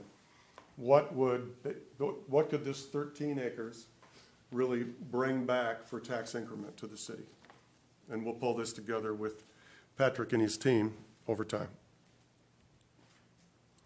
So from the schedule standpoint, agreements and administration to get taken care of yet this summer, should things proceed. Infrastructure, design, pricing, and approvals, summer and fall. Infrastructure, spring and summer of next year, or a portion thereof, depending what that entails. And that would assume also that utilities would be brought to the site sometime in the spring and summer of next year. And then sales and property development from 2020 to 25. Hopefully the industry continues to sing along like it is right now. So what we would propose to do with Dean's Group and ours, infrastructure improvement management, parcel marketing, sales, phasing management, create with the city staff and also your guidance and your more detailed response, maybe yet this evening, toward enforcing design and development standards for the property, development and joint venture investments as they seem fit. Some of the groups we'll work with will want to be on their own and own and manage their own real estate. Others will look for joint venture partners, and we can certainly fill that role. And our compensation would be direct administrative and pre-approved project expenses for design work, certain areas of work that are defined and identified, and then a development fee of 10% of the parcel sales, of the retail parcel sales. That would be how would we compensated for our development services. Now, next steps are better defined, Patrick, in your report. These are a little dated, I think, from some of the conversations we've had over the last couple of days. So really, this would be a directive to proceed with more conversations with staff, decision, or at least a direct to look at the options of going a public or private direction for infrastructure. And the development team would be to start to look at property appraisals and refine market studies. Look at some of the studies we currently have. They're, like I said, they're a little older, but get those updated. Design and engineering team members, and then initiate the development agreement if we get to that point after more work with staff. So in conclusion, it's really mainly because of the variety of products you have within your master plan. Go to the marketplace, people that are experts in those various areas, bring those in and effectuate a retail price to you for the property, but maintaining the various uses that are there. Questions? Thank you. In simple terms, is it safe to say that you would basically become the city's agent to market and sell the properties and help with the development process based on this design? And so as you sold the properties, I mean, you're getting paid for those fees, but as you sold the properties, the city, like you said in the some of the lot sales, you sell a lot for $100,000, you'd take 10%, the other 90,000 would go to the city. That would be how the compensation would work. When it came to the services, we're not a broker, we don't have a brokerage license. What we would do is manage the design and engineering standards, the goals that you have for the property, maintain flexibility within the buildings. So for instance, in the retail report that you provided, would there be an opportunity Initially, we may have to have housing in that main level, but once the number of people living there is increased, some of that retail could show up in the lower level. So it's managing the development process on your behalf. I would consider us a development manager for you on this, and being also actively involved in some of the developments ourselves. All right, thanks. That helps a little bit. Okay. Before we get into discussions, is there, Pat, what is the objective tonight? Was there a resolution related to this? So the recommended motion is to direct staff to work with the development team to continue developing the Downtown West based on the proposed sketch plan, consistent with the downtown master plan, the planning commissioner's recommendations, and the development guidelines that are outlined in the staff report. Can you bring that up so we can make that motion and start discussions? I'm not going to repeat that. I think we have to put it back on. Yeah, there it is. Thank you. I move we direct staff to work with the development team to continue developing Downtown West based on the proposed sketch plan consistent with the Downtown Master Plan, Planning Commission recommendations, development guidelines outlined in the staff report. Is there a second? Second. Thank you for the second. All right, council discussions. Thanks. Before we begin, again, some of you are new and haven't heard this before, but my home is relatively close to this site. It's located between our current downtown and Downtown West, and I've been there for 30 years. The city purchased this property more than 10 years ago with the intent of developing it as mixed use. Personally, I don't see that as being a conflict, but certainly weigh concerns, any comments from you folks, from council. Anybody else? None from us. No. Yep. So I've got some questions on the design. I understand, and I don't know, Pat, if this is for you or if you would like to jump in here. I was hoping to see more commercial. We keep talking about we want to develop more commercial or light industrial in the city and expand that tax base so we're not relying just on residents. And I understand that the big box retail stores are going through transition, if you will, with the internet sales. But yet there's a lot of retail sales that still need a space, right? A couple of things that come to mind, I don't know if you've heard or not, but Carver Park Preserve and the Three Rivers Park board, I guess, approved a competition bike trail just north of us. And in discussions I've had with them before, we may end up becoming a logistical base for a lot of state competitions and even potentially some national competitions. The reason I bring that up is, if we had somebody, I know a couple of years ago, somebody was interested in potentially a small hotel here, right? So there's some commercial that may work. There also may be, I've heard discussions about potentially a medical professional building, medical arts building, and I didn't see that. Of course, everybody in Victoria is well aware we'd love to get a grocery store, but we have to find somebody that will do that. So, and as I understand it, a lot of the first floor could be, if you will, either retail or housing. How can we get assurance that and is there ways to incorporate like a medical building, or is there any possibility of getting like a small hotel? Because there's, other than I think over at 41 and 5, there's I think Holiday Inn Express there.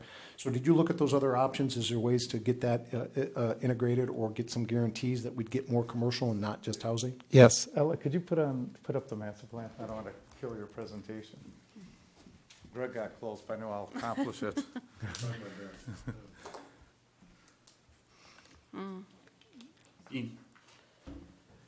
Perfect, thank you. So I'm going to answer this in pieces because it's a long question and complicated. So the answer is yes to all above under this basis. So let me first answer the retail component. Part of this master plan, in which way we're designing these buildings, and this is that there'll be concrete construction for the underground garage in the first floor and then wood above. Why that? Because under the fire code, you have to have a 3-hour separation between retail and any type of housing. By building the building with the first floor all concrete, whether it be precast or post-tension, that allows the retail to occur. So when I'm building it into the infrastructure of the buildings, and why I chose the development method is that it's more more expensive, but allows it to occur. Because the first rule of flexibility is don't knock out the opportunities and let the market help guide you there.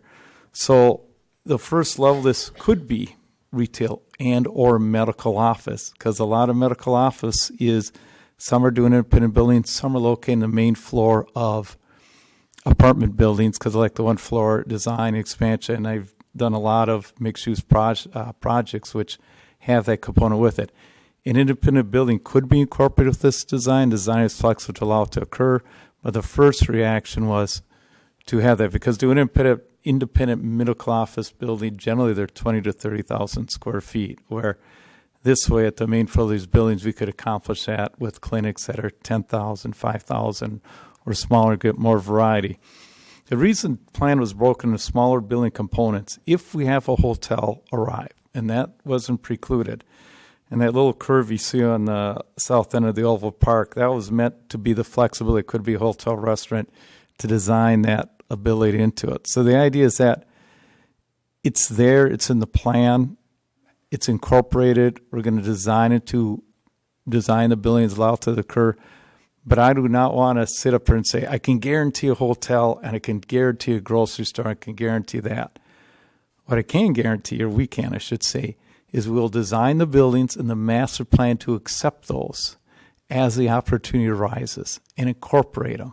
Would I love to have a boutique hotel? Yes, that was part of the vision, outstanding, in the additional retail support the community, but in a way that the retail enhances downtown and keeps that pedestrian scale individual tenants. So the tenants could range from a small beauty salon to a resident may want to open up a potential tax office in there, to something more grand, to give that kind of wide range of flexibility. Call it communities retail or call it opportunity office, whatever term we want to give, but keep it in the uniqueness of a downtown. We did allow an area where the grocery stores to deal with more of what I call national credit, larger type of retail. That's a little bit of an issue, so we have that kind of flexibility. But I don't want to sacrifice the community scale to make it all retail, but really have a vibrant mix, which I think will really be the most enduring over time, because part of these master plans is what's it look like? All retail looks good in the first year. If you've been to Phoenix and look at the retail 20 years later, you see how fast it diminishes, and that's when I realized we got to do better than this, and that's why I think this plan really gives that. So that's why I say this is a long answer. The question answers to all you suggest is yes, but I want to make sure it can evolve and work with the market and not be single-purpose types of buildings. So the buildings can change as the market develops, as more rooftops come into Victoria, and then more retail can be breathed into this plan as more people discover downtown and downtown west. Got it. So one other question. As you're going through this, Highway 5 there on the south side of this, it's right in and right out only. They would exit out north of the Dairy Queen and the daycare, and they'd have to take a left and come down to that intersection to get out on Highway 5 and head east on Highway 5. That's already a bad intersection. It's a state-controlled intersection, so getting the state to do something, takes about 40 years. Okay, I'm kidding. Takes a long time. Was there any discussions about a light there? Because I know there's already been some serious accidents there. So that goes back to, and that's why I had Greg gave that example of France Avenue Dine and the issues there of working with it. That was part of the plan, and part of it's working with city staff. We started develop a strategy to deal with Carver County that we consider this an urban piece of 5. And that's important because the county is going to want to think, and you went through that discussion already on the other. So the county is going to think about how can we throughput more traffic. That's their goal. The city's goal is how can we make this Section 5 more of an urban road and serve our community. They're at the opposite ends of the scale. Our goal is really establish an urban section of 5 with a stoplight, which is slow traffic, which multiple entrances, which slows traffic and creates a better sense of community. The county's reaction is to eliminate more curb cuts, allow for, design longer blocks and higher speeds of traffic, which is the last thing you want to have happen. So yeah, that's an absolute consideration. It's going to be an important part of working through this plan, and that's why I really enlisted Greg with that experience to really help get those points across. So one final question, and this is really going to be a curveball, but I'm just curious. Did you guys consider at any time talking to the owners of the Dairy Queen, given how close they are to the intersection and I mean, literally there's multiple points there that have been grandfathered in, about potentially getting them incorporated in so they enter and exit through the development? The answer is yes, but in respect to them, I want to make sure we get far enough the city with the design guidelines and stuff, so when we go to them, I'll say formally, we have a set of rules established. But yeah, the Dairy Queen would be a great piece to incorporate as part of the development, but I want to make sure we're getting enough definition, then work with them. So yeah, the answer is we did look at that. Got it. And by the way, they haven't spoken to me. I haven't spoken to them. I was just curious whether or not that was considered. Correct, it was. Council? Thank you. Additional question. We want to have some connection with the rest of the downtown. Obviously, if there's residents here, we'll try to make it as easy as possible to get over to the eastern section.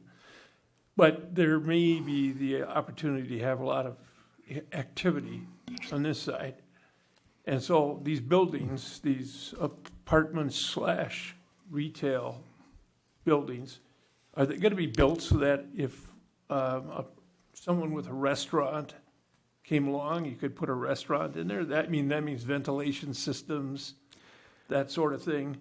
Because the common thing in Victoria is a restaurant. Yeah, and that's we don't have enough of them. State. You know? And that's great. But that's okay. It's live downtown. So we plan to build in either building what they call makeup air, exhaust fluids through all the floors and vent out the roof. So that's going to be built within the base building. And at either end of these buildings, because that's most likely where a restaurant's going to be, is on the corners. And yeah, that will be in there. Absolutely. Otherwise, like I mentioned, we don't want to preclude this retail from evolving, so we have to build this infrastructure within the building so it can happen when and if the city is ready. So absolutely. So you mentioned that the first floor has to be masonry. Correct. And then the underground parking is masonry. Correct. What do these codes say about 2 floors of commercial? If I make it masonry, I could go a second floor. So let's say we get enough demand and say, gee, we get to the point where as we work through this plan, so we say there's an opportunity for second floor office. In that case, I'd have 2 masonry floors, then I'd go up with wood on top of that. And that's just going to be how the market and depth of market occurs. And that's how we sort of play with the design and guide along with it. And it really becomes, as we start working with, setting the guidelines and the rules, then work with the individual developers, which Greg will be part of, to start defining those parts of the building. And you expected this to be a 5-year development cycle, you thought? Yeah. Any faster, I would be, in my opinion, I'd be fooling you. It's going to take that time. Your downtown evolved over time. This will evolve over time, and that's actually an advantage because it can evolve with the marketplace. Because it was built all at once and the marketplace changes 5 years out. You've seen the results of that. And then us being able to build that flexibility into it will keep the project current. Our goal is to keep this current 20 years from now. That's really what's important, that it stays vibrant and evolves and creates over time. So I got one disconnect that it helped me understand this. If you put the infrastructure, as you showed before, in first, how does it evolve? I mean, you've invested that money, you've got that infrastructure, and then all of a sudden a hotel or a grocery store or something unexpected comes in. Then what do? You end up ripping out infrastructure? No, because these parcels are made to work with the scale of development, and you have to put in the backbone first, hence the infrastructure. Off of that spine, and we're just doing the spine, we're not doing all the limbs that come off of it, will allow that flexibility to occur. So that was the reason why Greg showed those red lines, because I understand we're going to put the spine in, and then we can evolve off those pieces as things occur. That's what you're referring to. Correct. Okay. Dean, can you show those red lines again? I want to see that infrastructure. Save me. Well, I have a question while she's doing that. So, Okay. kind of to that point, to the mayor's point, kind of paint a picture for us about what this looks like. So you feature, or you imagine that these red areas are already in, Yes. and do you work from east to west? Do you look for more demand and then start there? Tell us about that. So it's gonna come most likely. It's what's sort of imagined in my head. And I'll have to say, Mark will say, the instinct is to work from east to west, meaning the town oval is probably the first piece that'll come together, is opinion. And if we get a commercial user, that grocer or whatever, that could come also on that basis. Because where we look at is that I think the first wave will want to be in the park because it's a high setting. It is views, the Steiger Lake, because we can keep that ridge that you see in the site and address these buildings at the high point. So everyone gets views in the townhouse below. The thing that will come in at the same time will be the ownership townhouses, because what this offers, you can see here, these townhouses have outstanding views, and that's something that's relatively unique in Victoria. If you looked at all the other subdivisions, they tend to look at each other.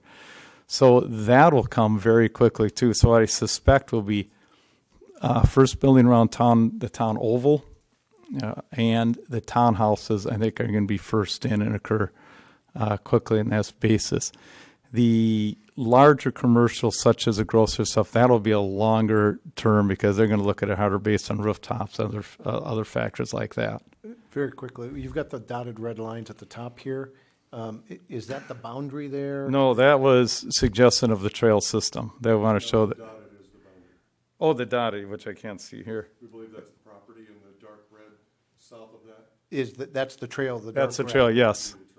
So is it required setbacks, or is that wetlands or something? I mean, Which dotted? There's a gap there. The dotted line here, what we believe is the boundary. Oh, that's just a background from the maps I used from the city. Our boundary is what you see in develop. That's just old section lines that came from before. All right, so Yeah.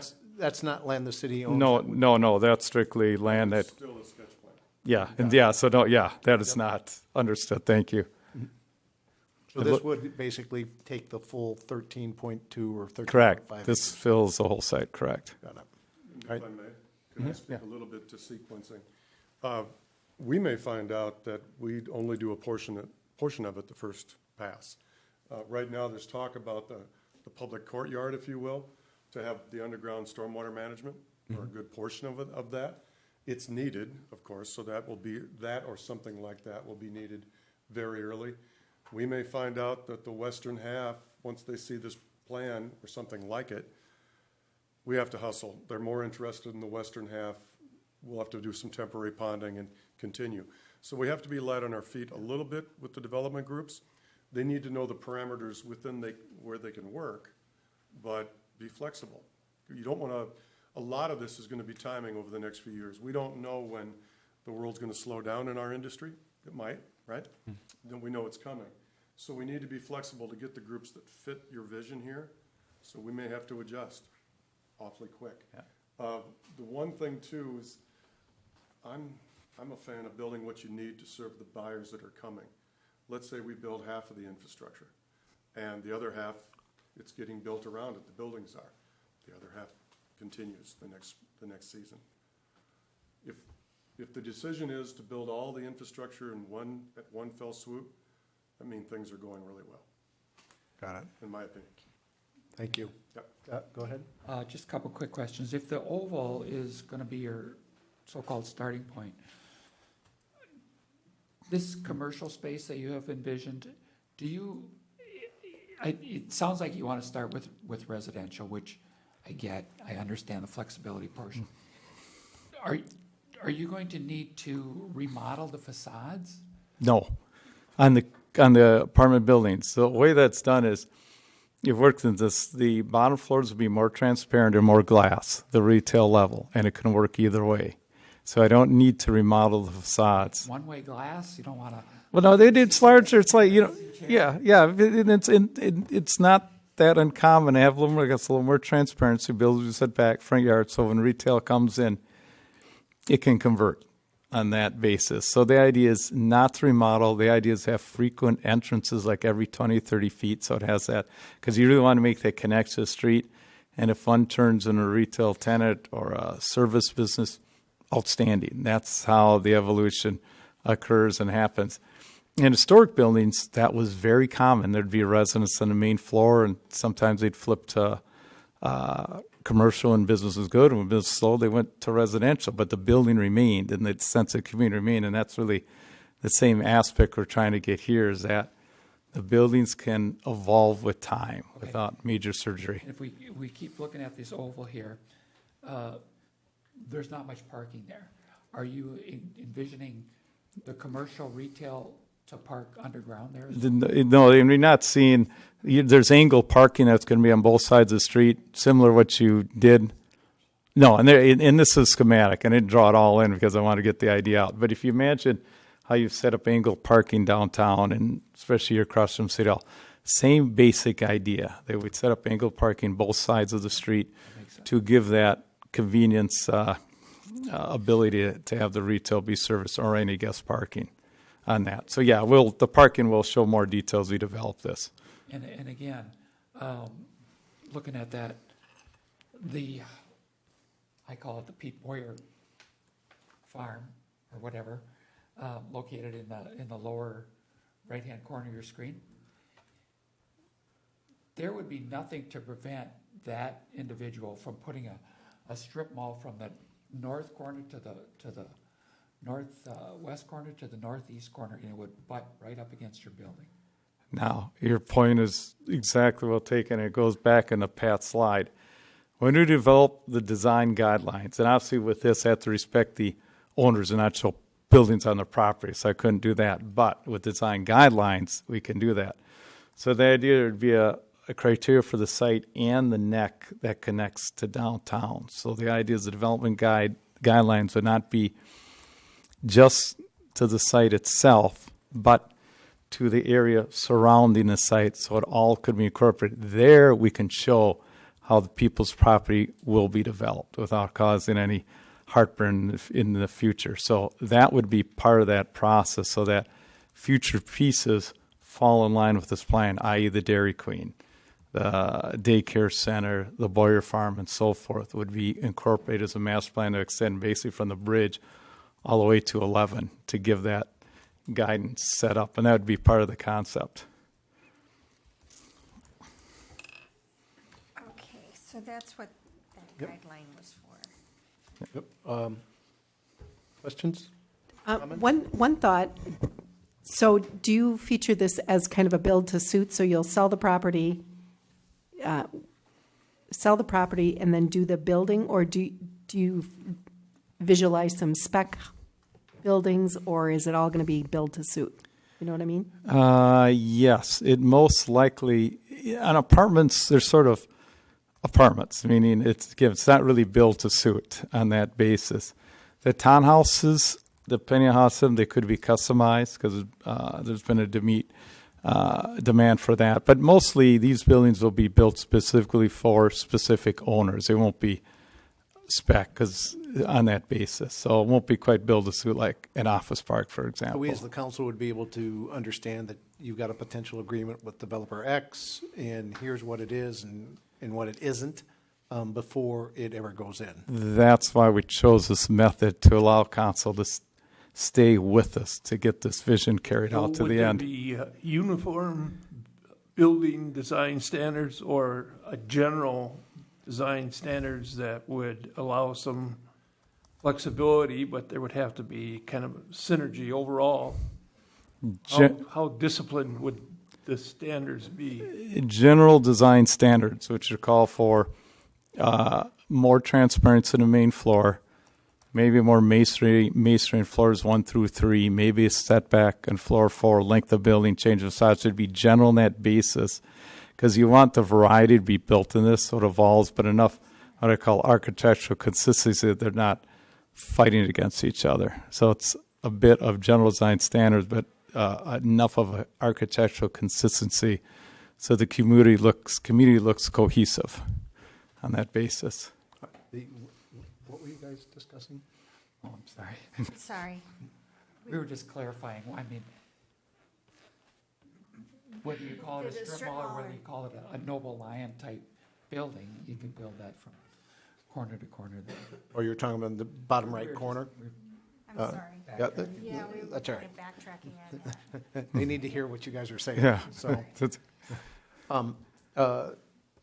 Deb, were your questions answered? Yes, yeah, Okay.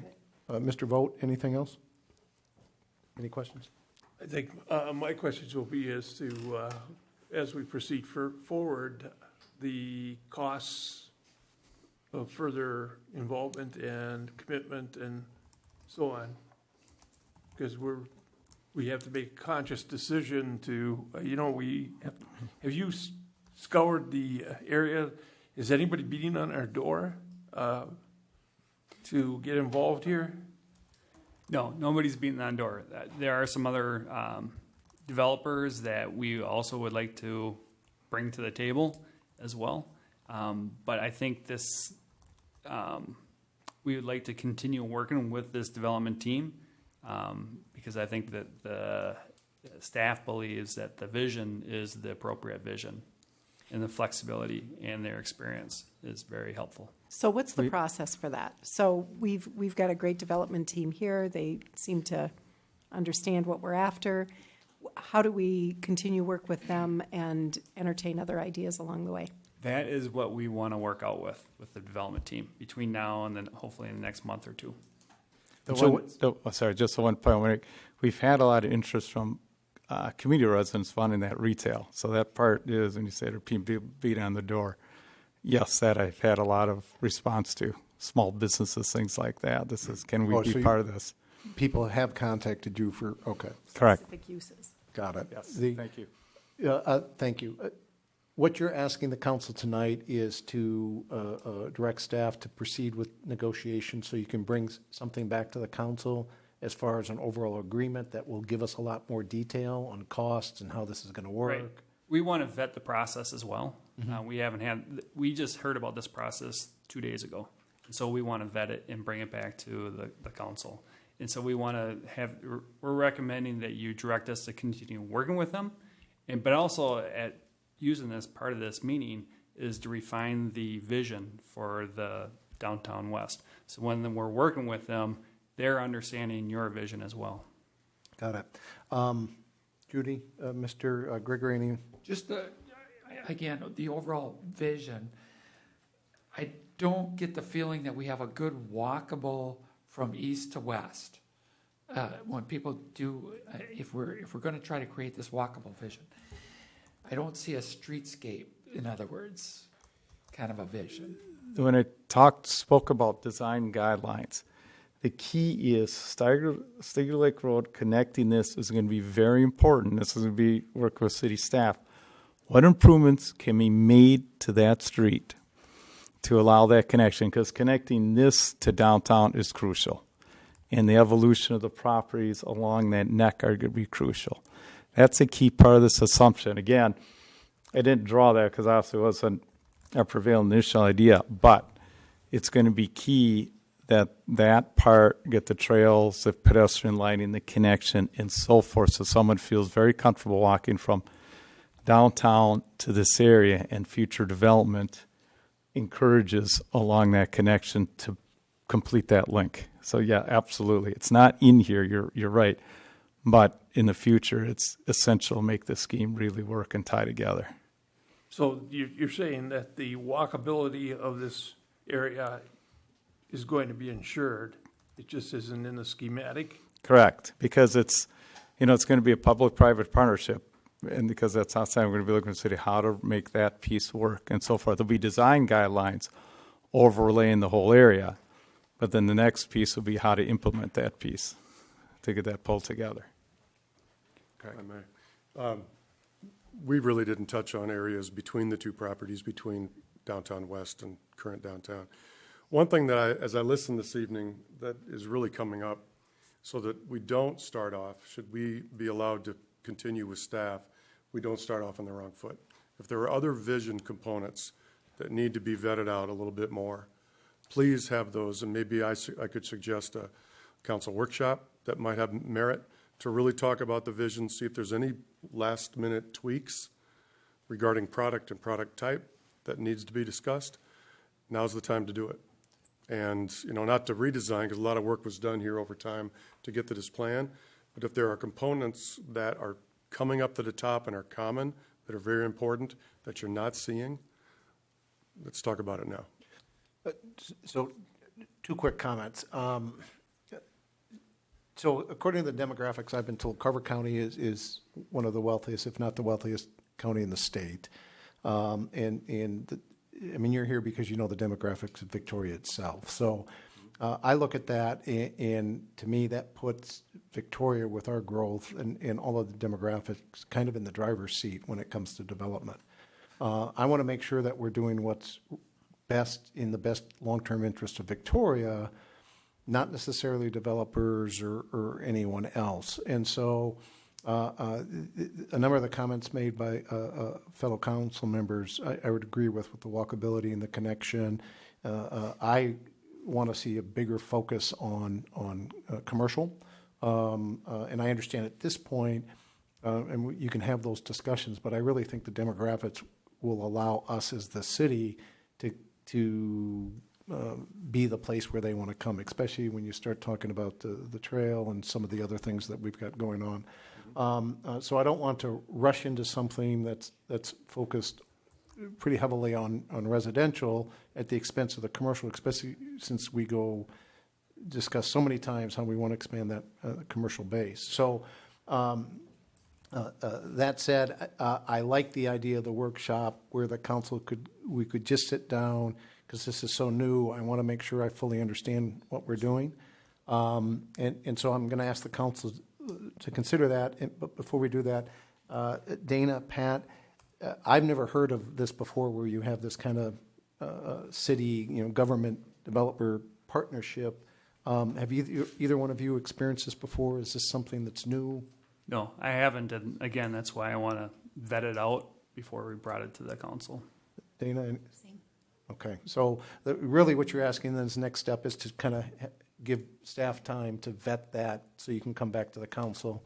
Going back to the council, council, would you guys like to have a workshop with the developers and where we can sit down and really go through this? Yeah, sure. I would agree. Okay. And to the mayor's point, have you had a relationship like this with other communities before?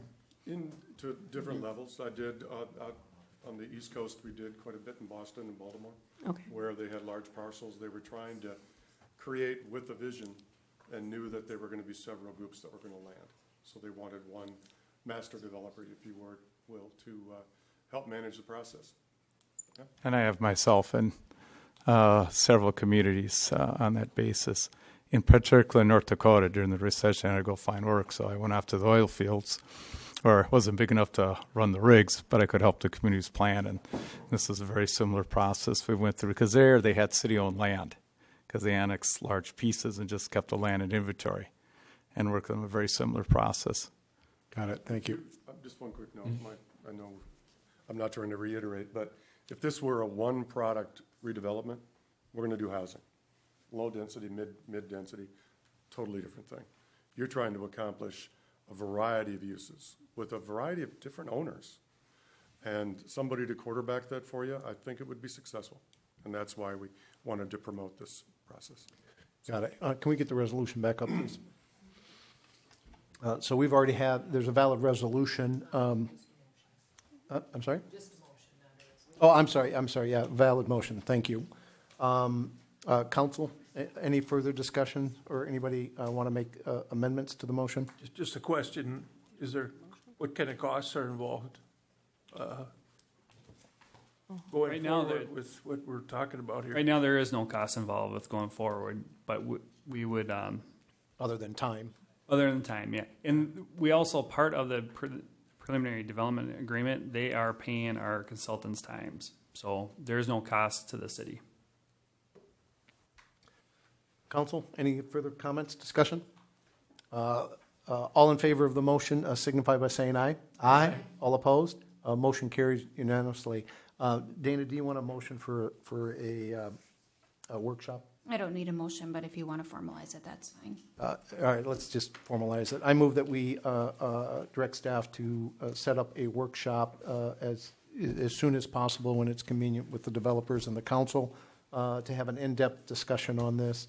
Let's do it in the council meeting and broadcast it because there will be a lot of people in Victoria that are interested in that. Is there a second? Second. All in favor signify by saying aye. Aye. All opposed? All right, that motion carries also. Thank you. Thank you. Thank you. Thank you. Thank you. All right. We had another hour-long item here since, it's early. Thank you, folks. Dana, report to the city manager. The only thing I have for you this evening is to announce that we have filled our vacancy in our finance department. We have promoted Tricia Pollock. She has been with the city for 7 years, and I'm pleased to announce that she will be serving now in the capacity of finance manager, and we're very excited to have her working with us in this capacity. Congratulations, Trish. Thank you. Thank you, Dana. Bob? Mayor, I have nothing, thank you. Deb? Sorry. Reports? I don't think so. I think I'm good. Mr. Vogt? Nothing to report. Judy? I just wanted to thank the council for allowing Jen Grauls to come in and speak on behalf of Madison. And I also wanted to point out that there was a nice little clip in the Nextdoor app where a resident posted so much trash. Kudos to these Savannah Valley kids who walked our trails and picked up trash yesterday. Let's do better, Victoria. And I just wanted to do a little shout out for that. And if there's any other positive things that you hear about, let me know so I can share it. Thank you. Mr. Gregory? No report, sir. Very briefly, I attended, and I left the papers at home, so I don't have them in front of me, but I attended a transportation meeting at Chaska City Hall, 7:30 last Friday. There were 5 mayors from Carver County, 2 county commissioners, the commissioner of Minnesota Department of Transportation, and the chair of the Metropolitan Council. They were talking about various fees, tab fees. The governor's proposed 20 cents per gallon tax. And as part of that conversation, the commissioner of MDOT did say that Highway 5 was not on their radar, as I understand it. Their planning outline or planning view, if you will, is roughly 25 years. So I was somewhat surprised to hear that. I did ask, and they did confirm that. So I'm not asking you to do anything now, but in the near future, I may be asking the residents to get involved and help me and the council get MDOT and others to get Highway 5 on the radar. I think everybody is well aware of the issues we have with Highway 5, and we need to get them involved. So stay tuned. We'll be giving you some more information on that. And that's all I had. We do have a closed session tonight. Bob, do you have a specific, or here it is. And Bob, you will, nope, that's not it. You should have a motion ready.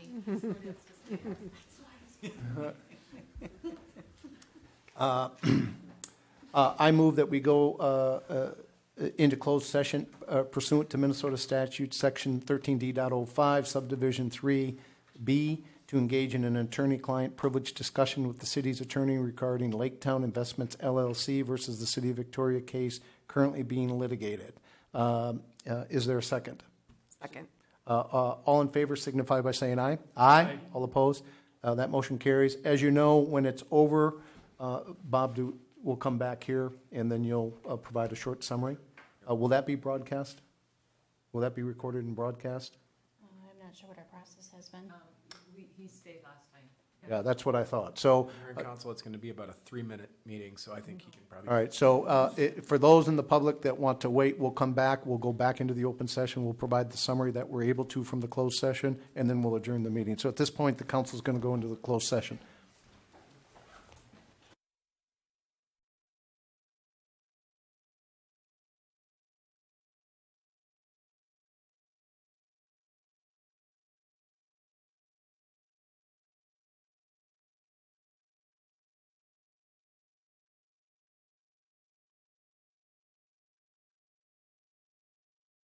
Back now in open session.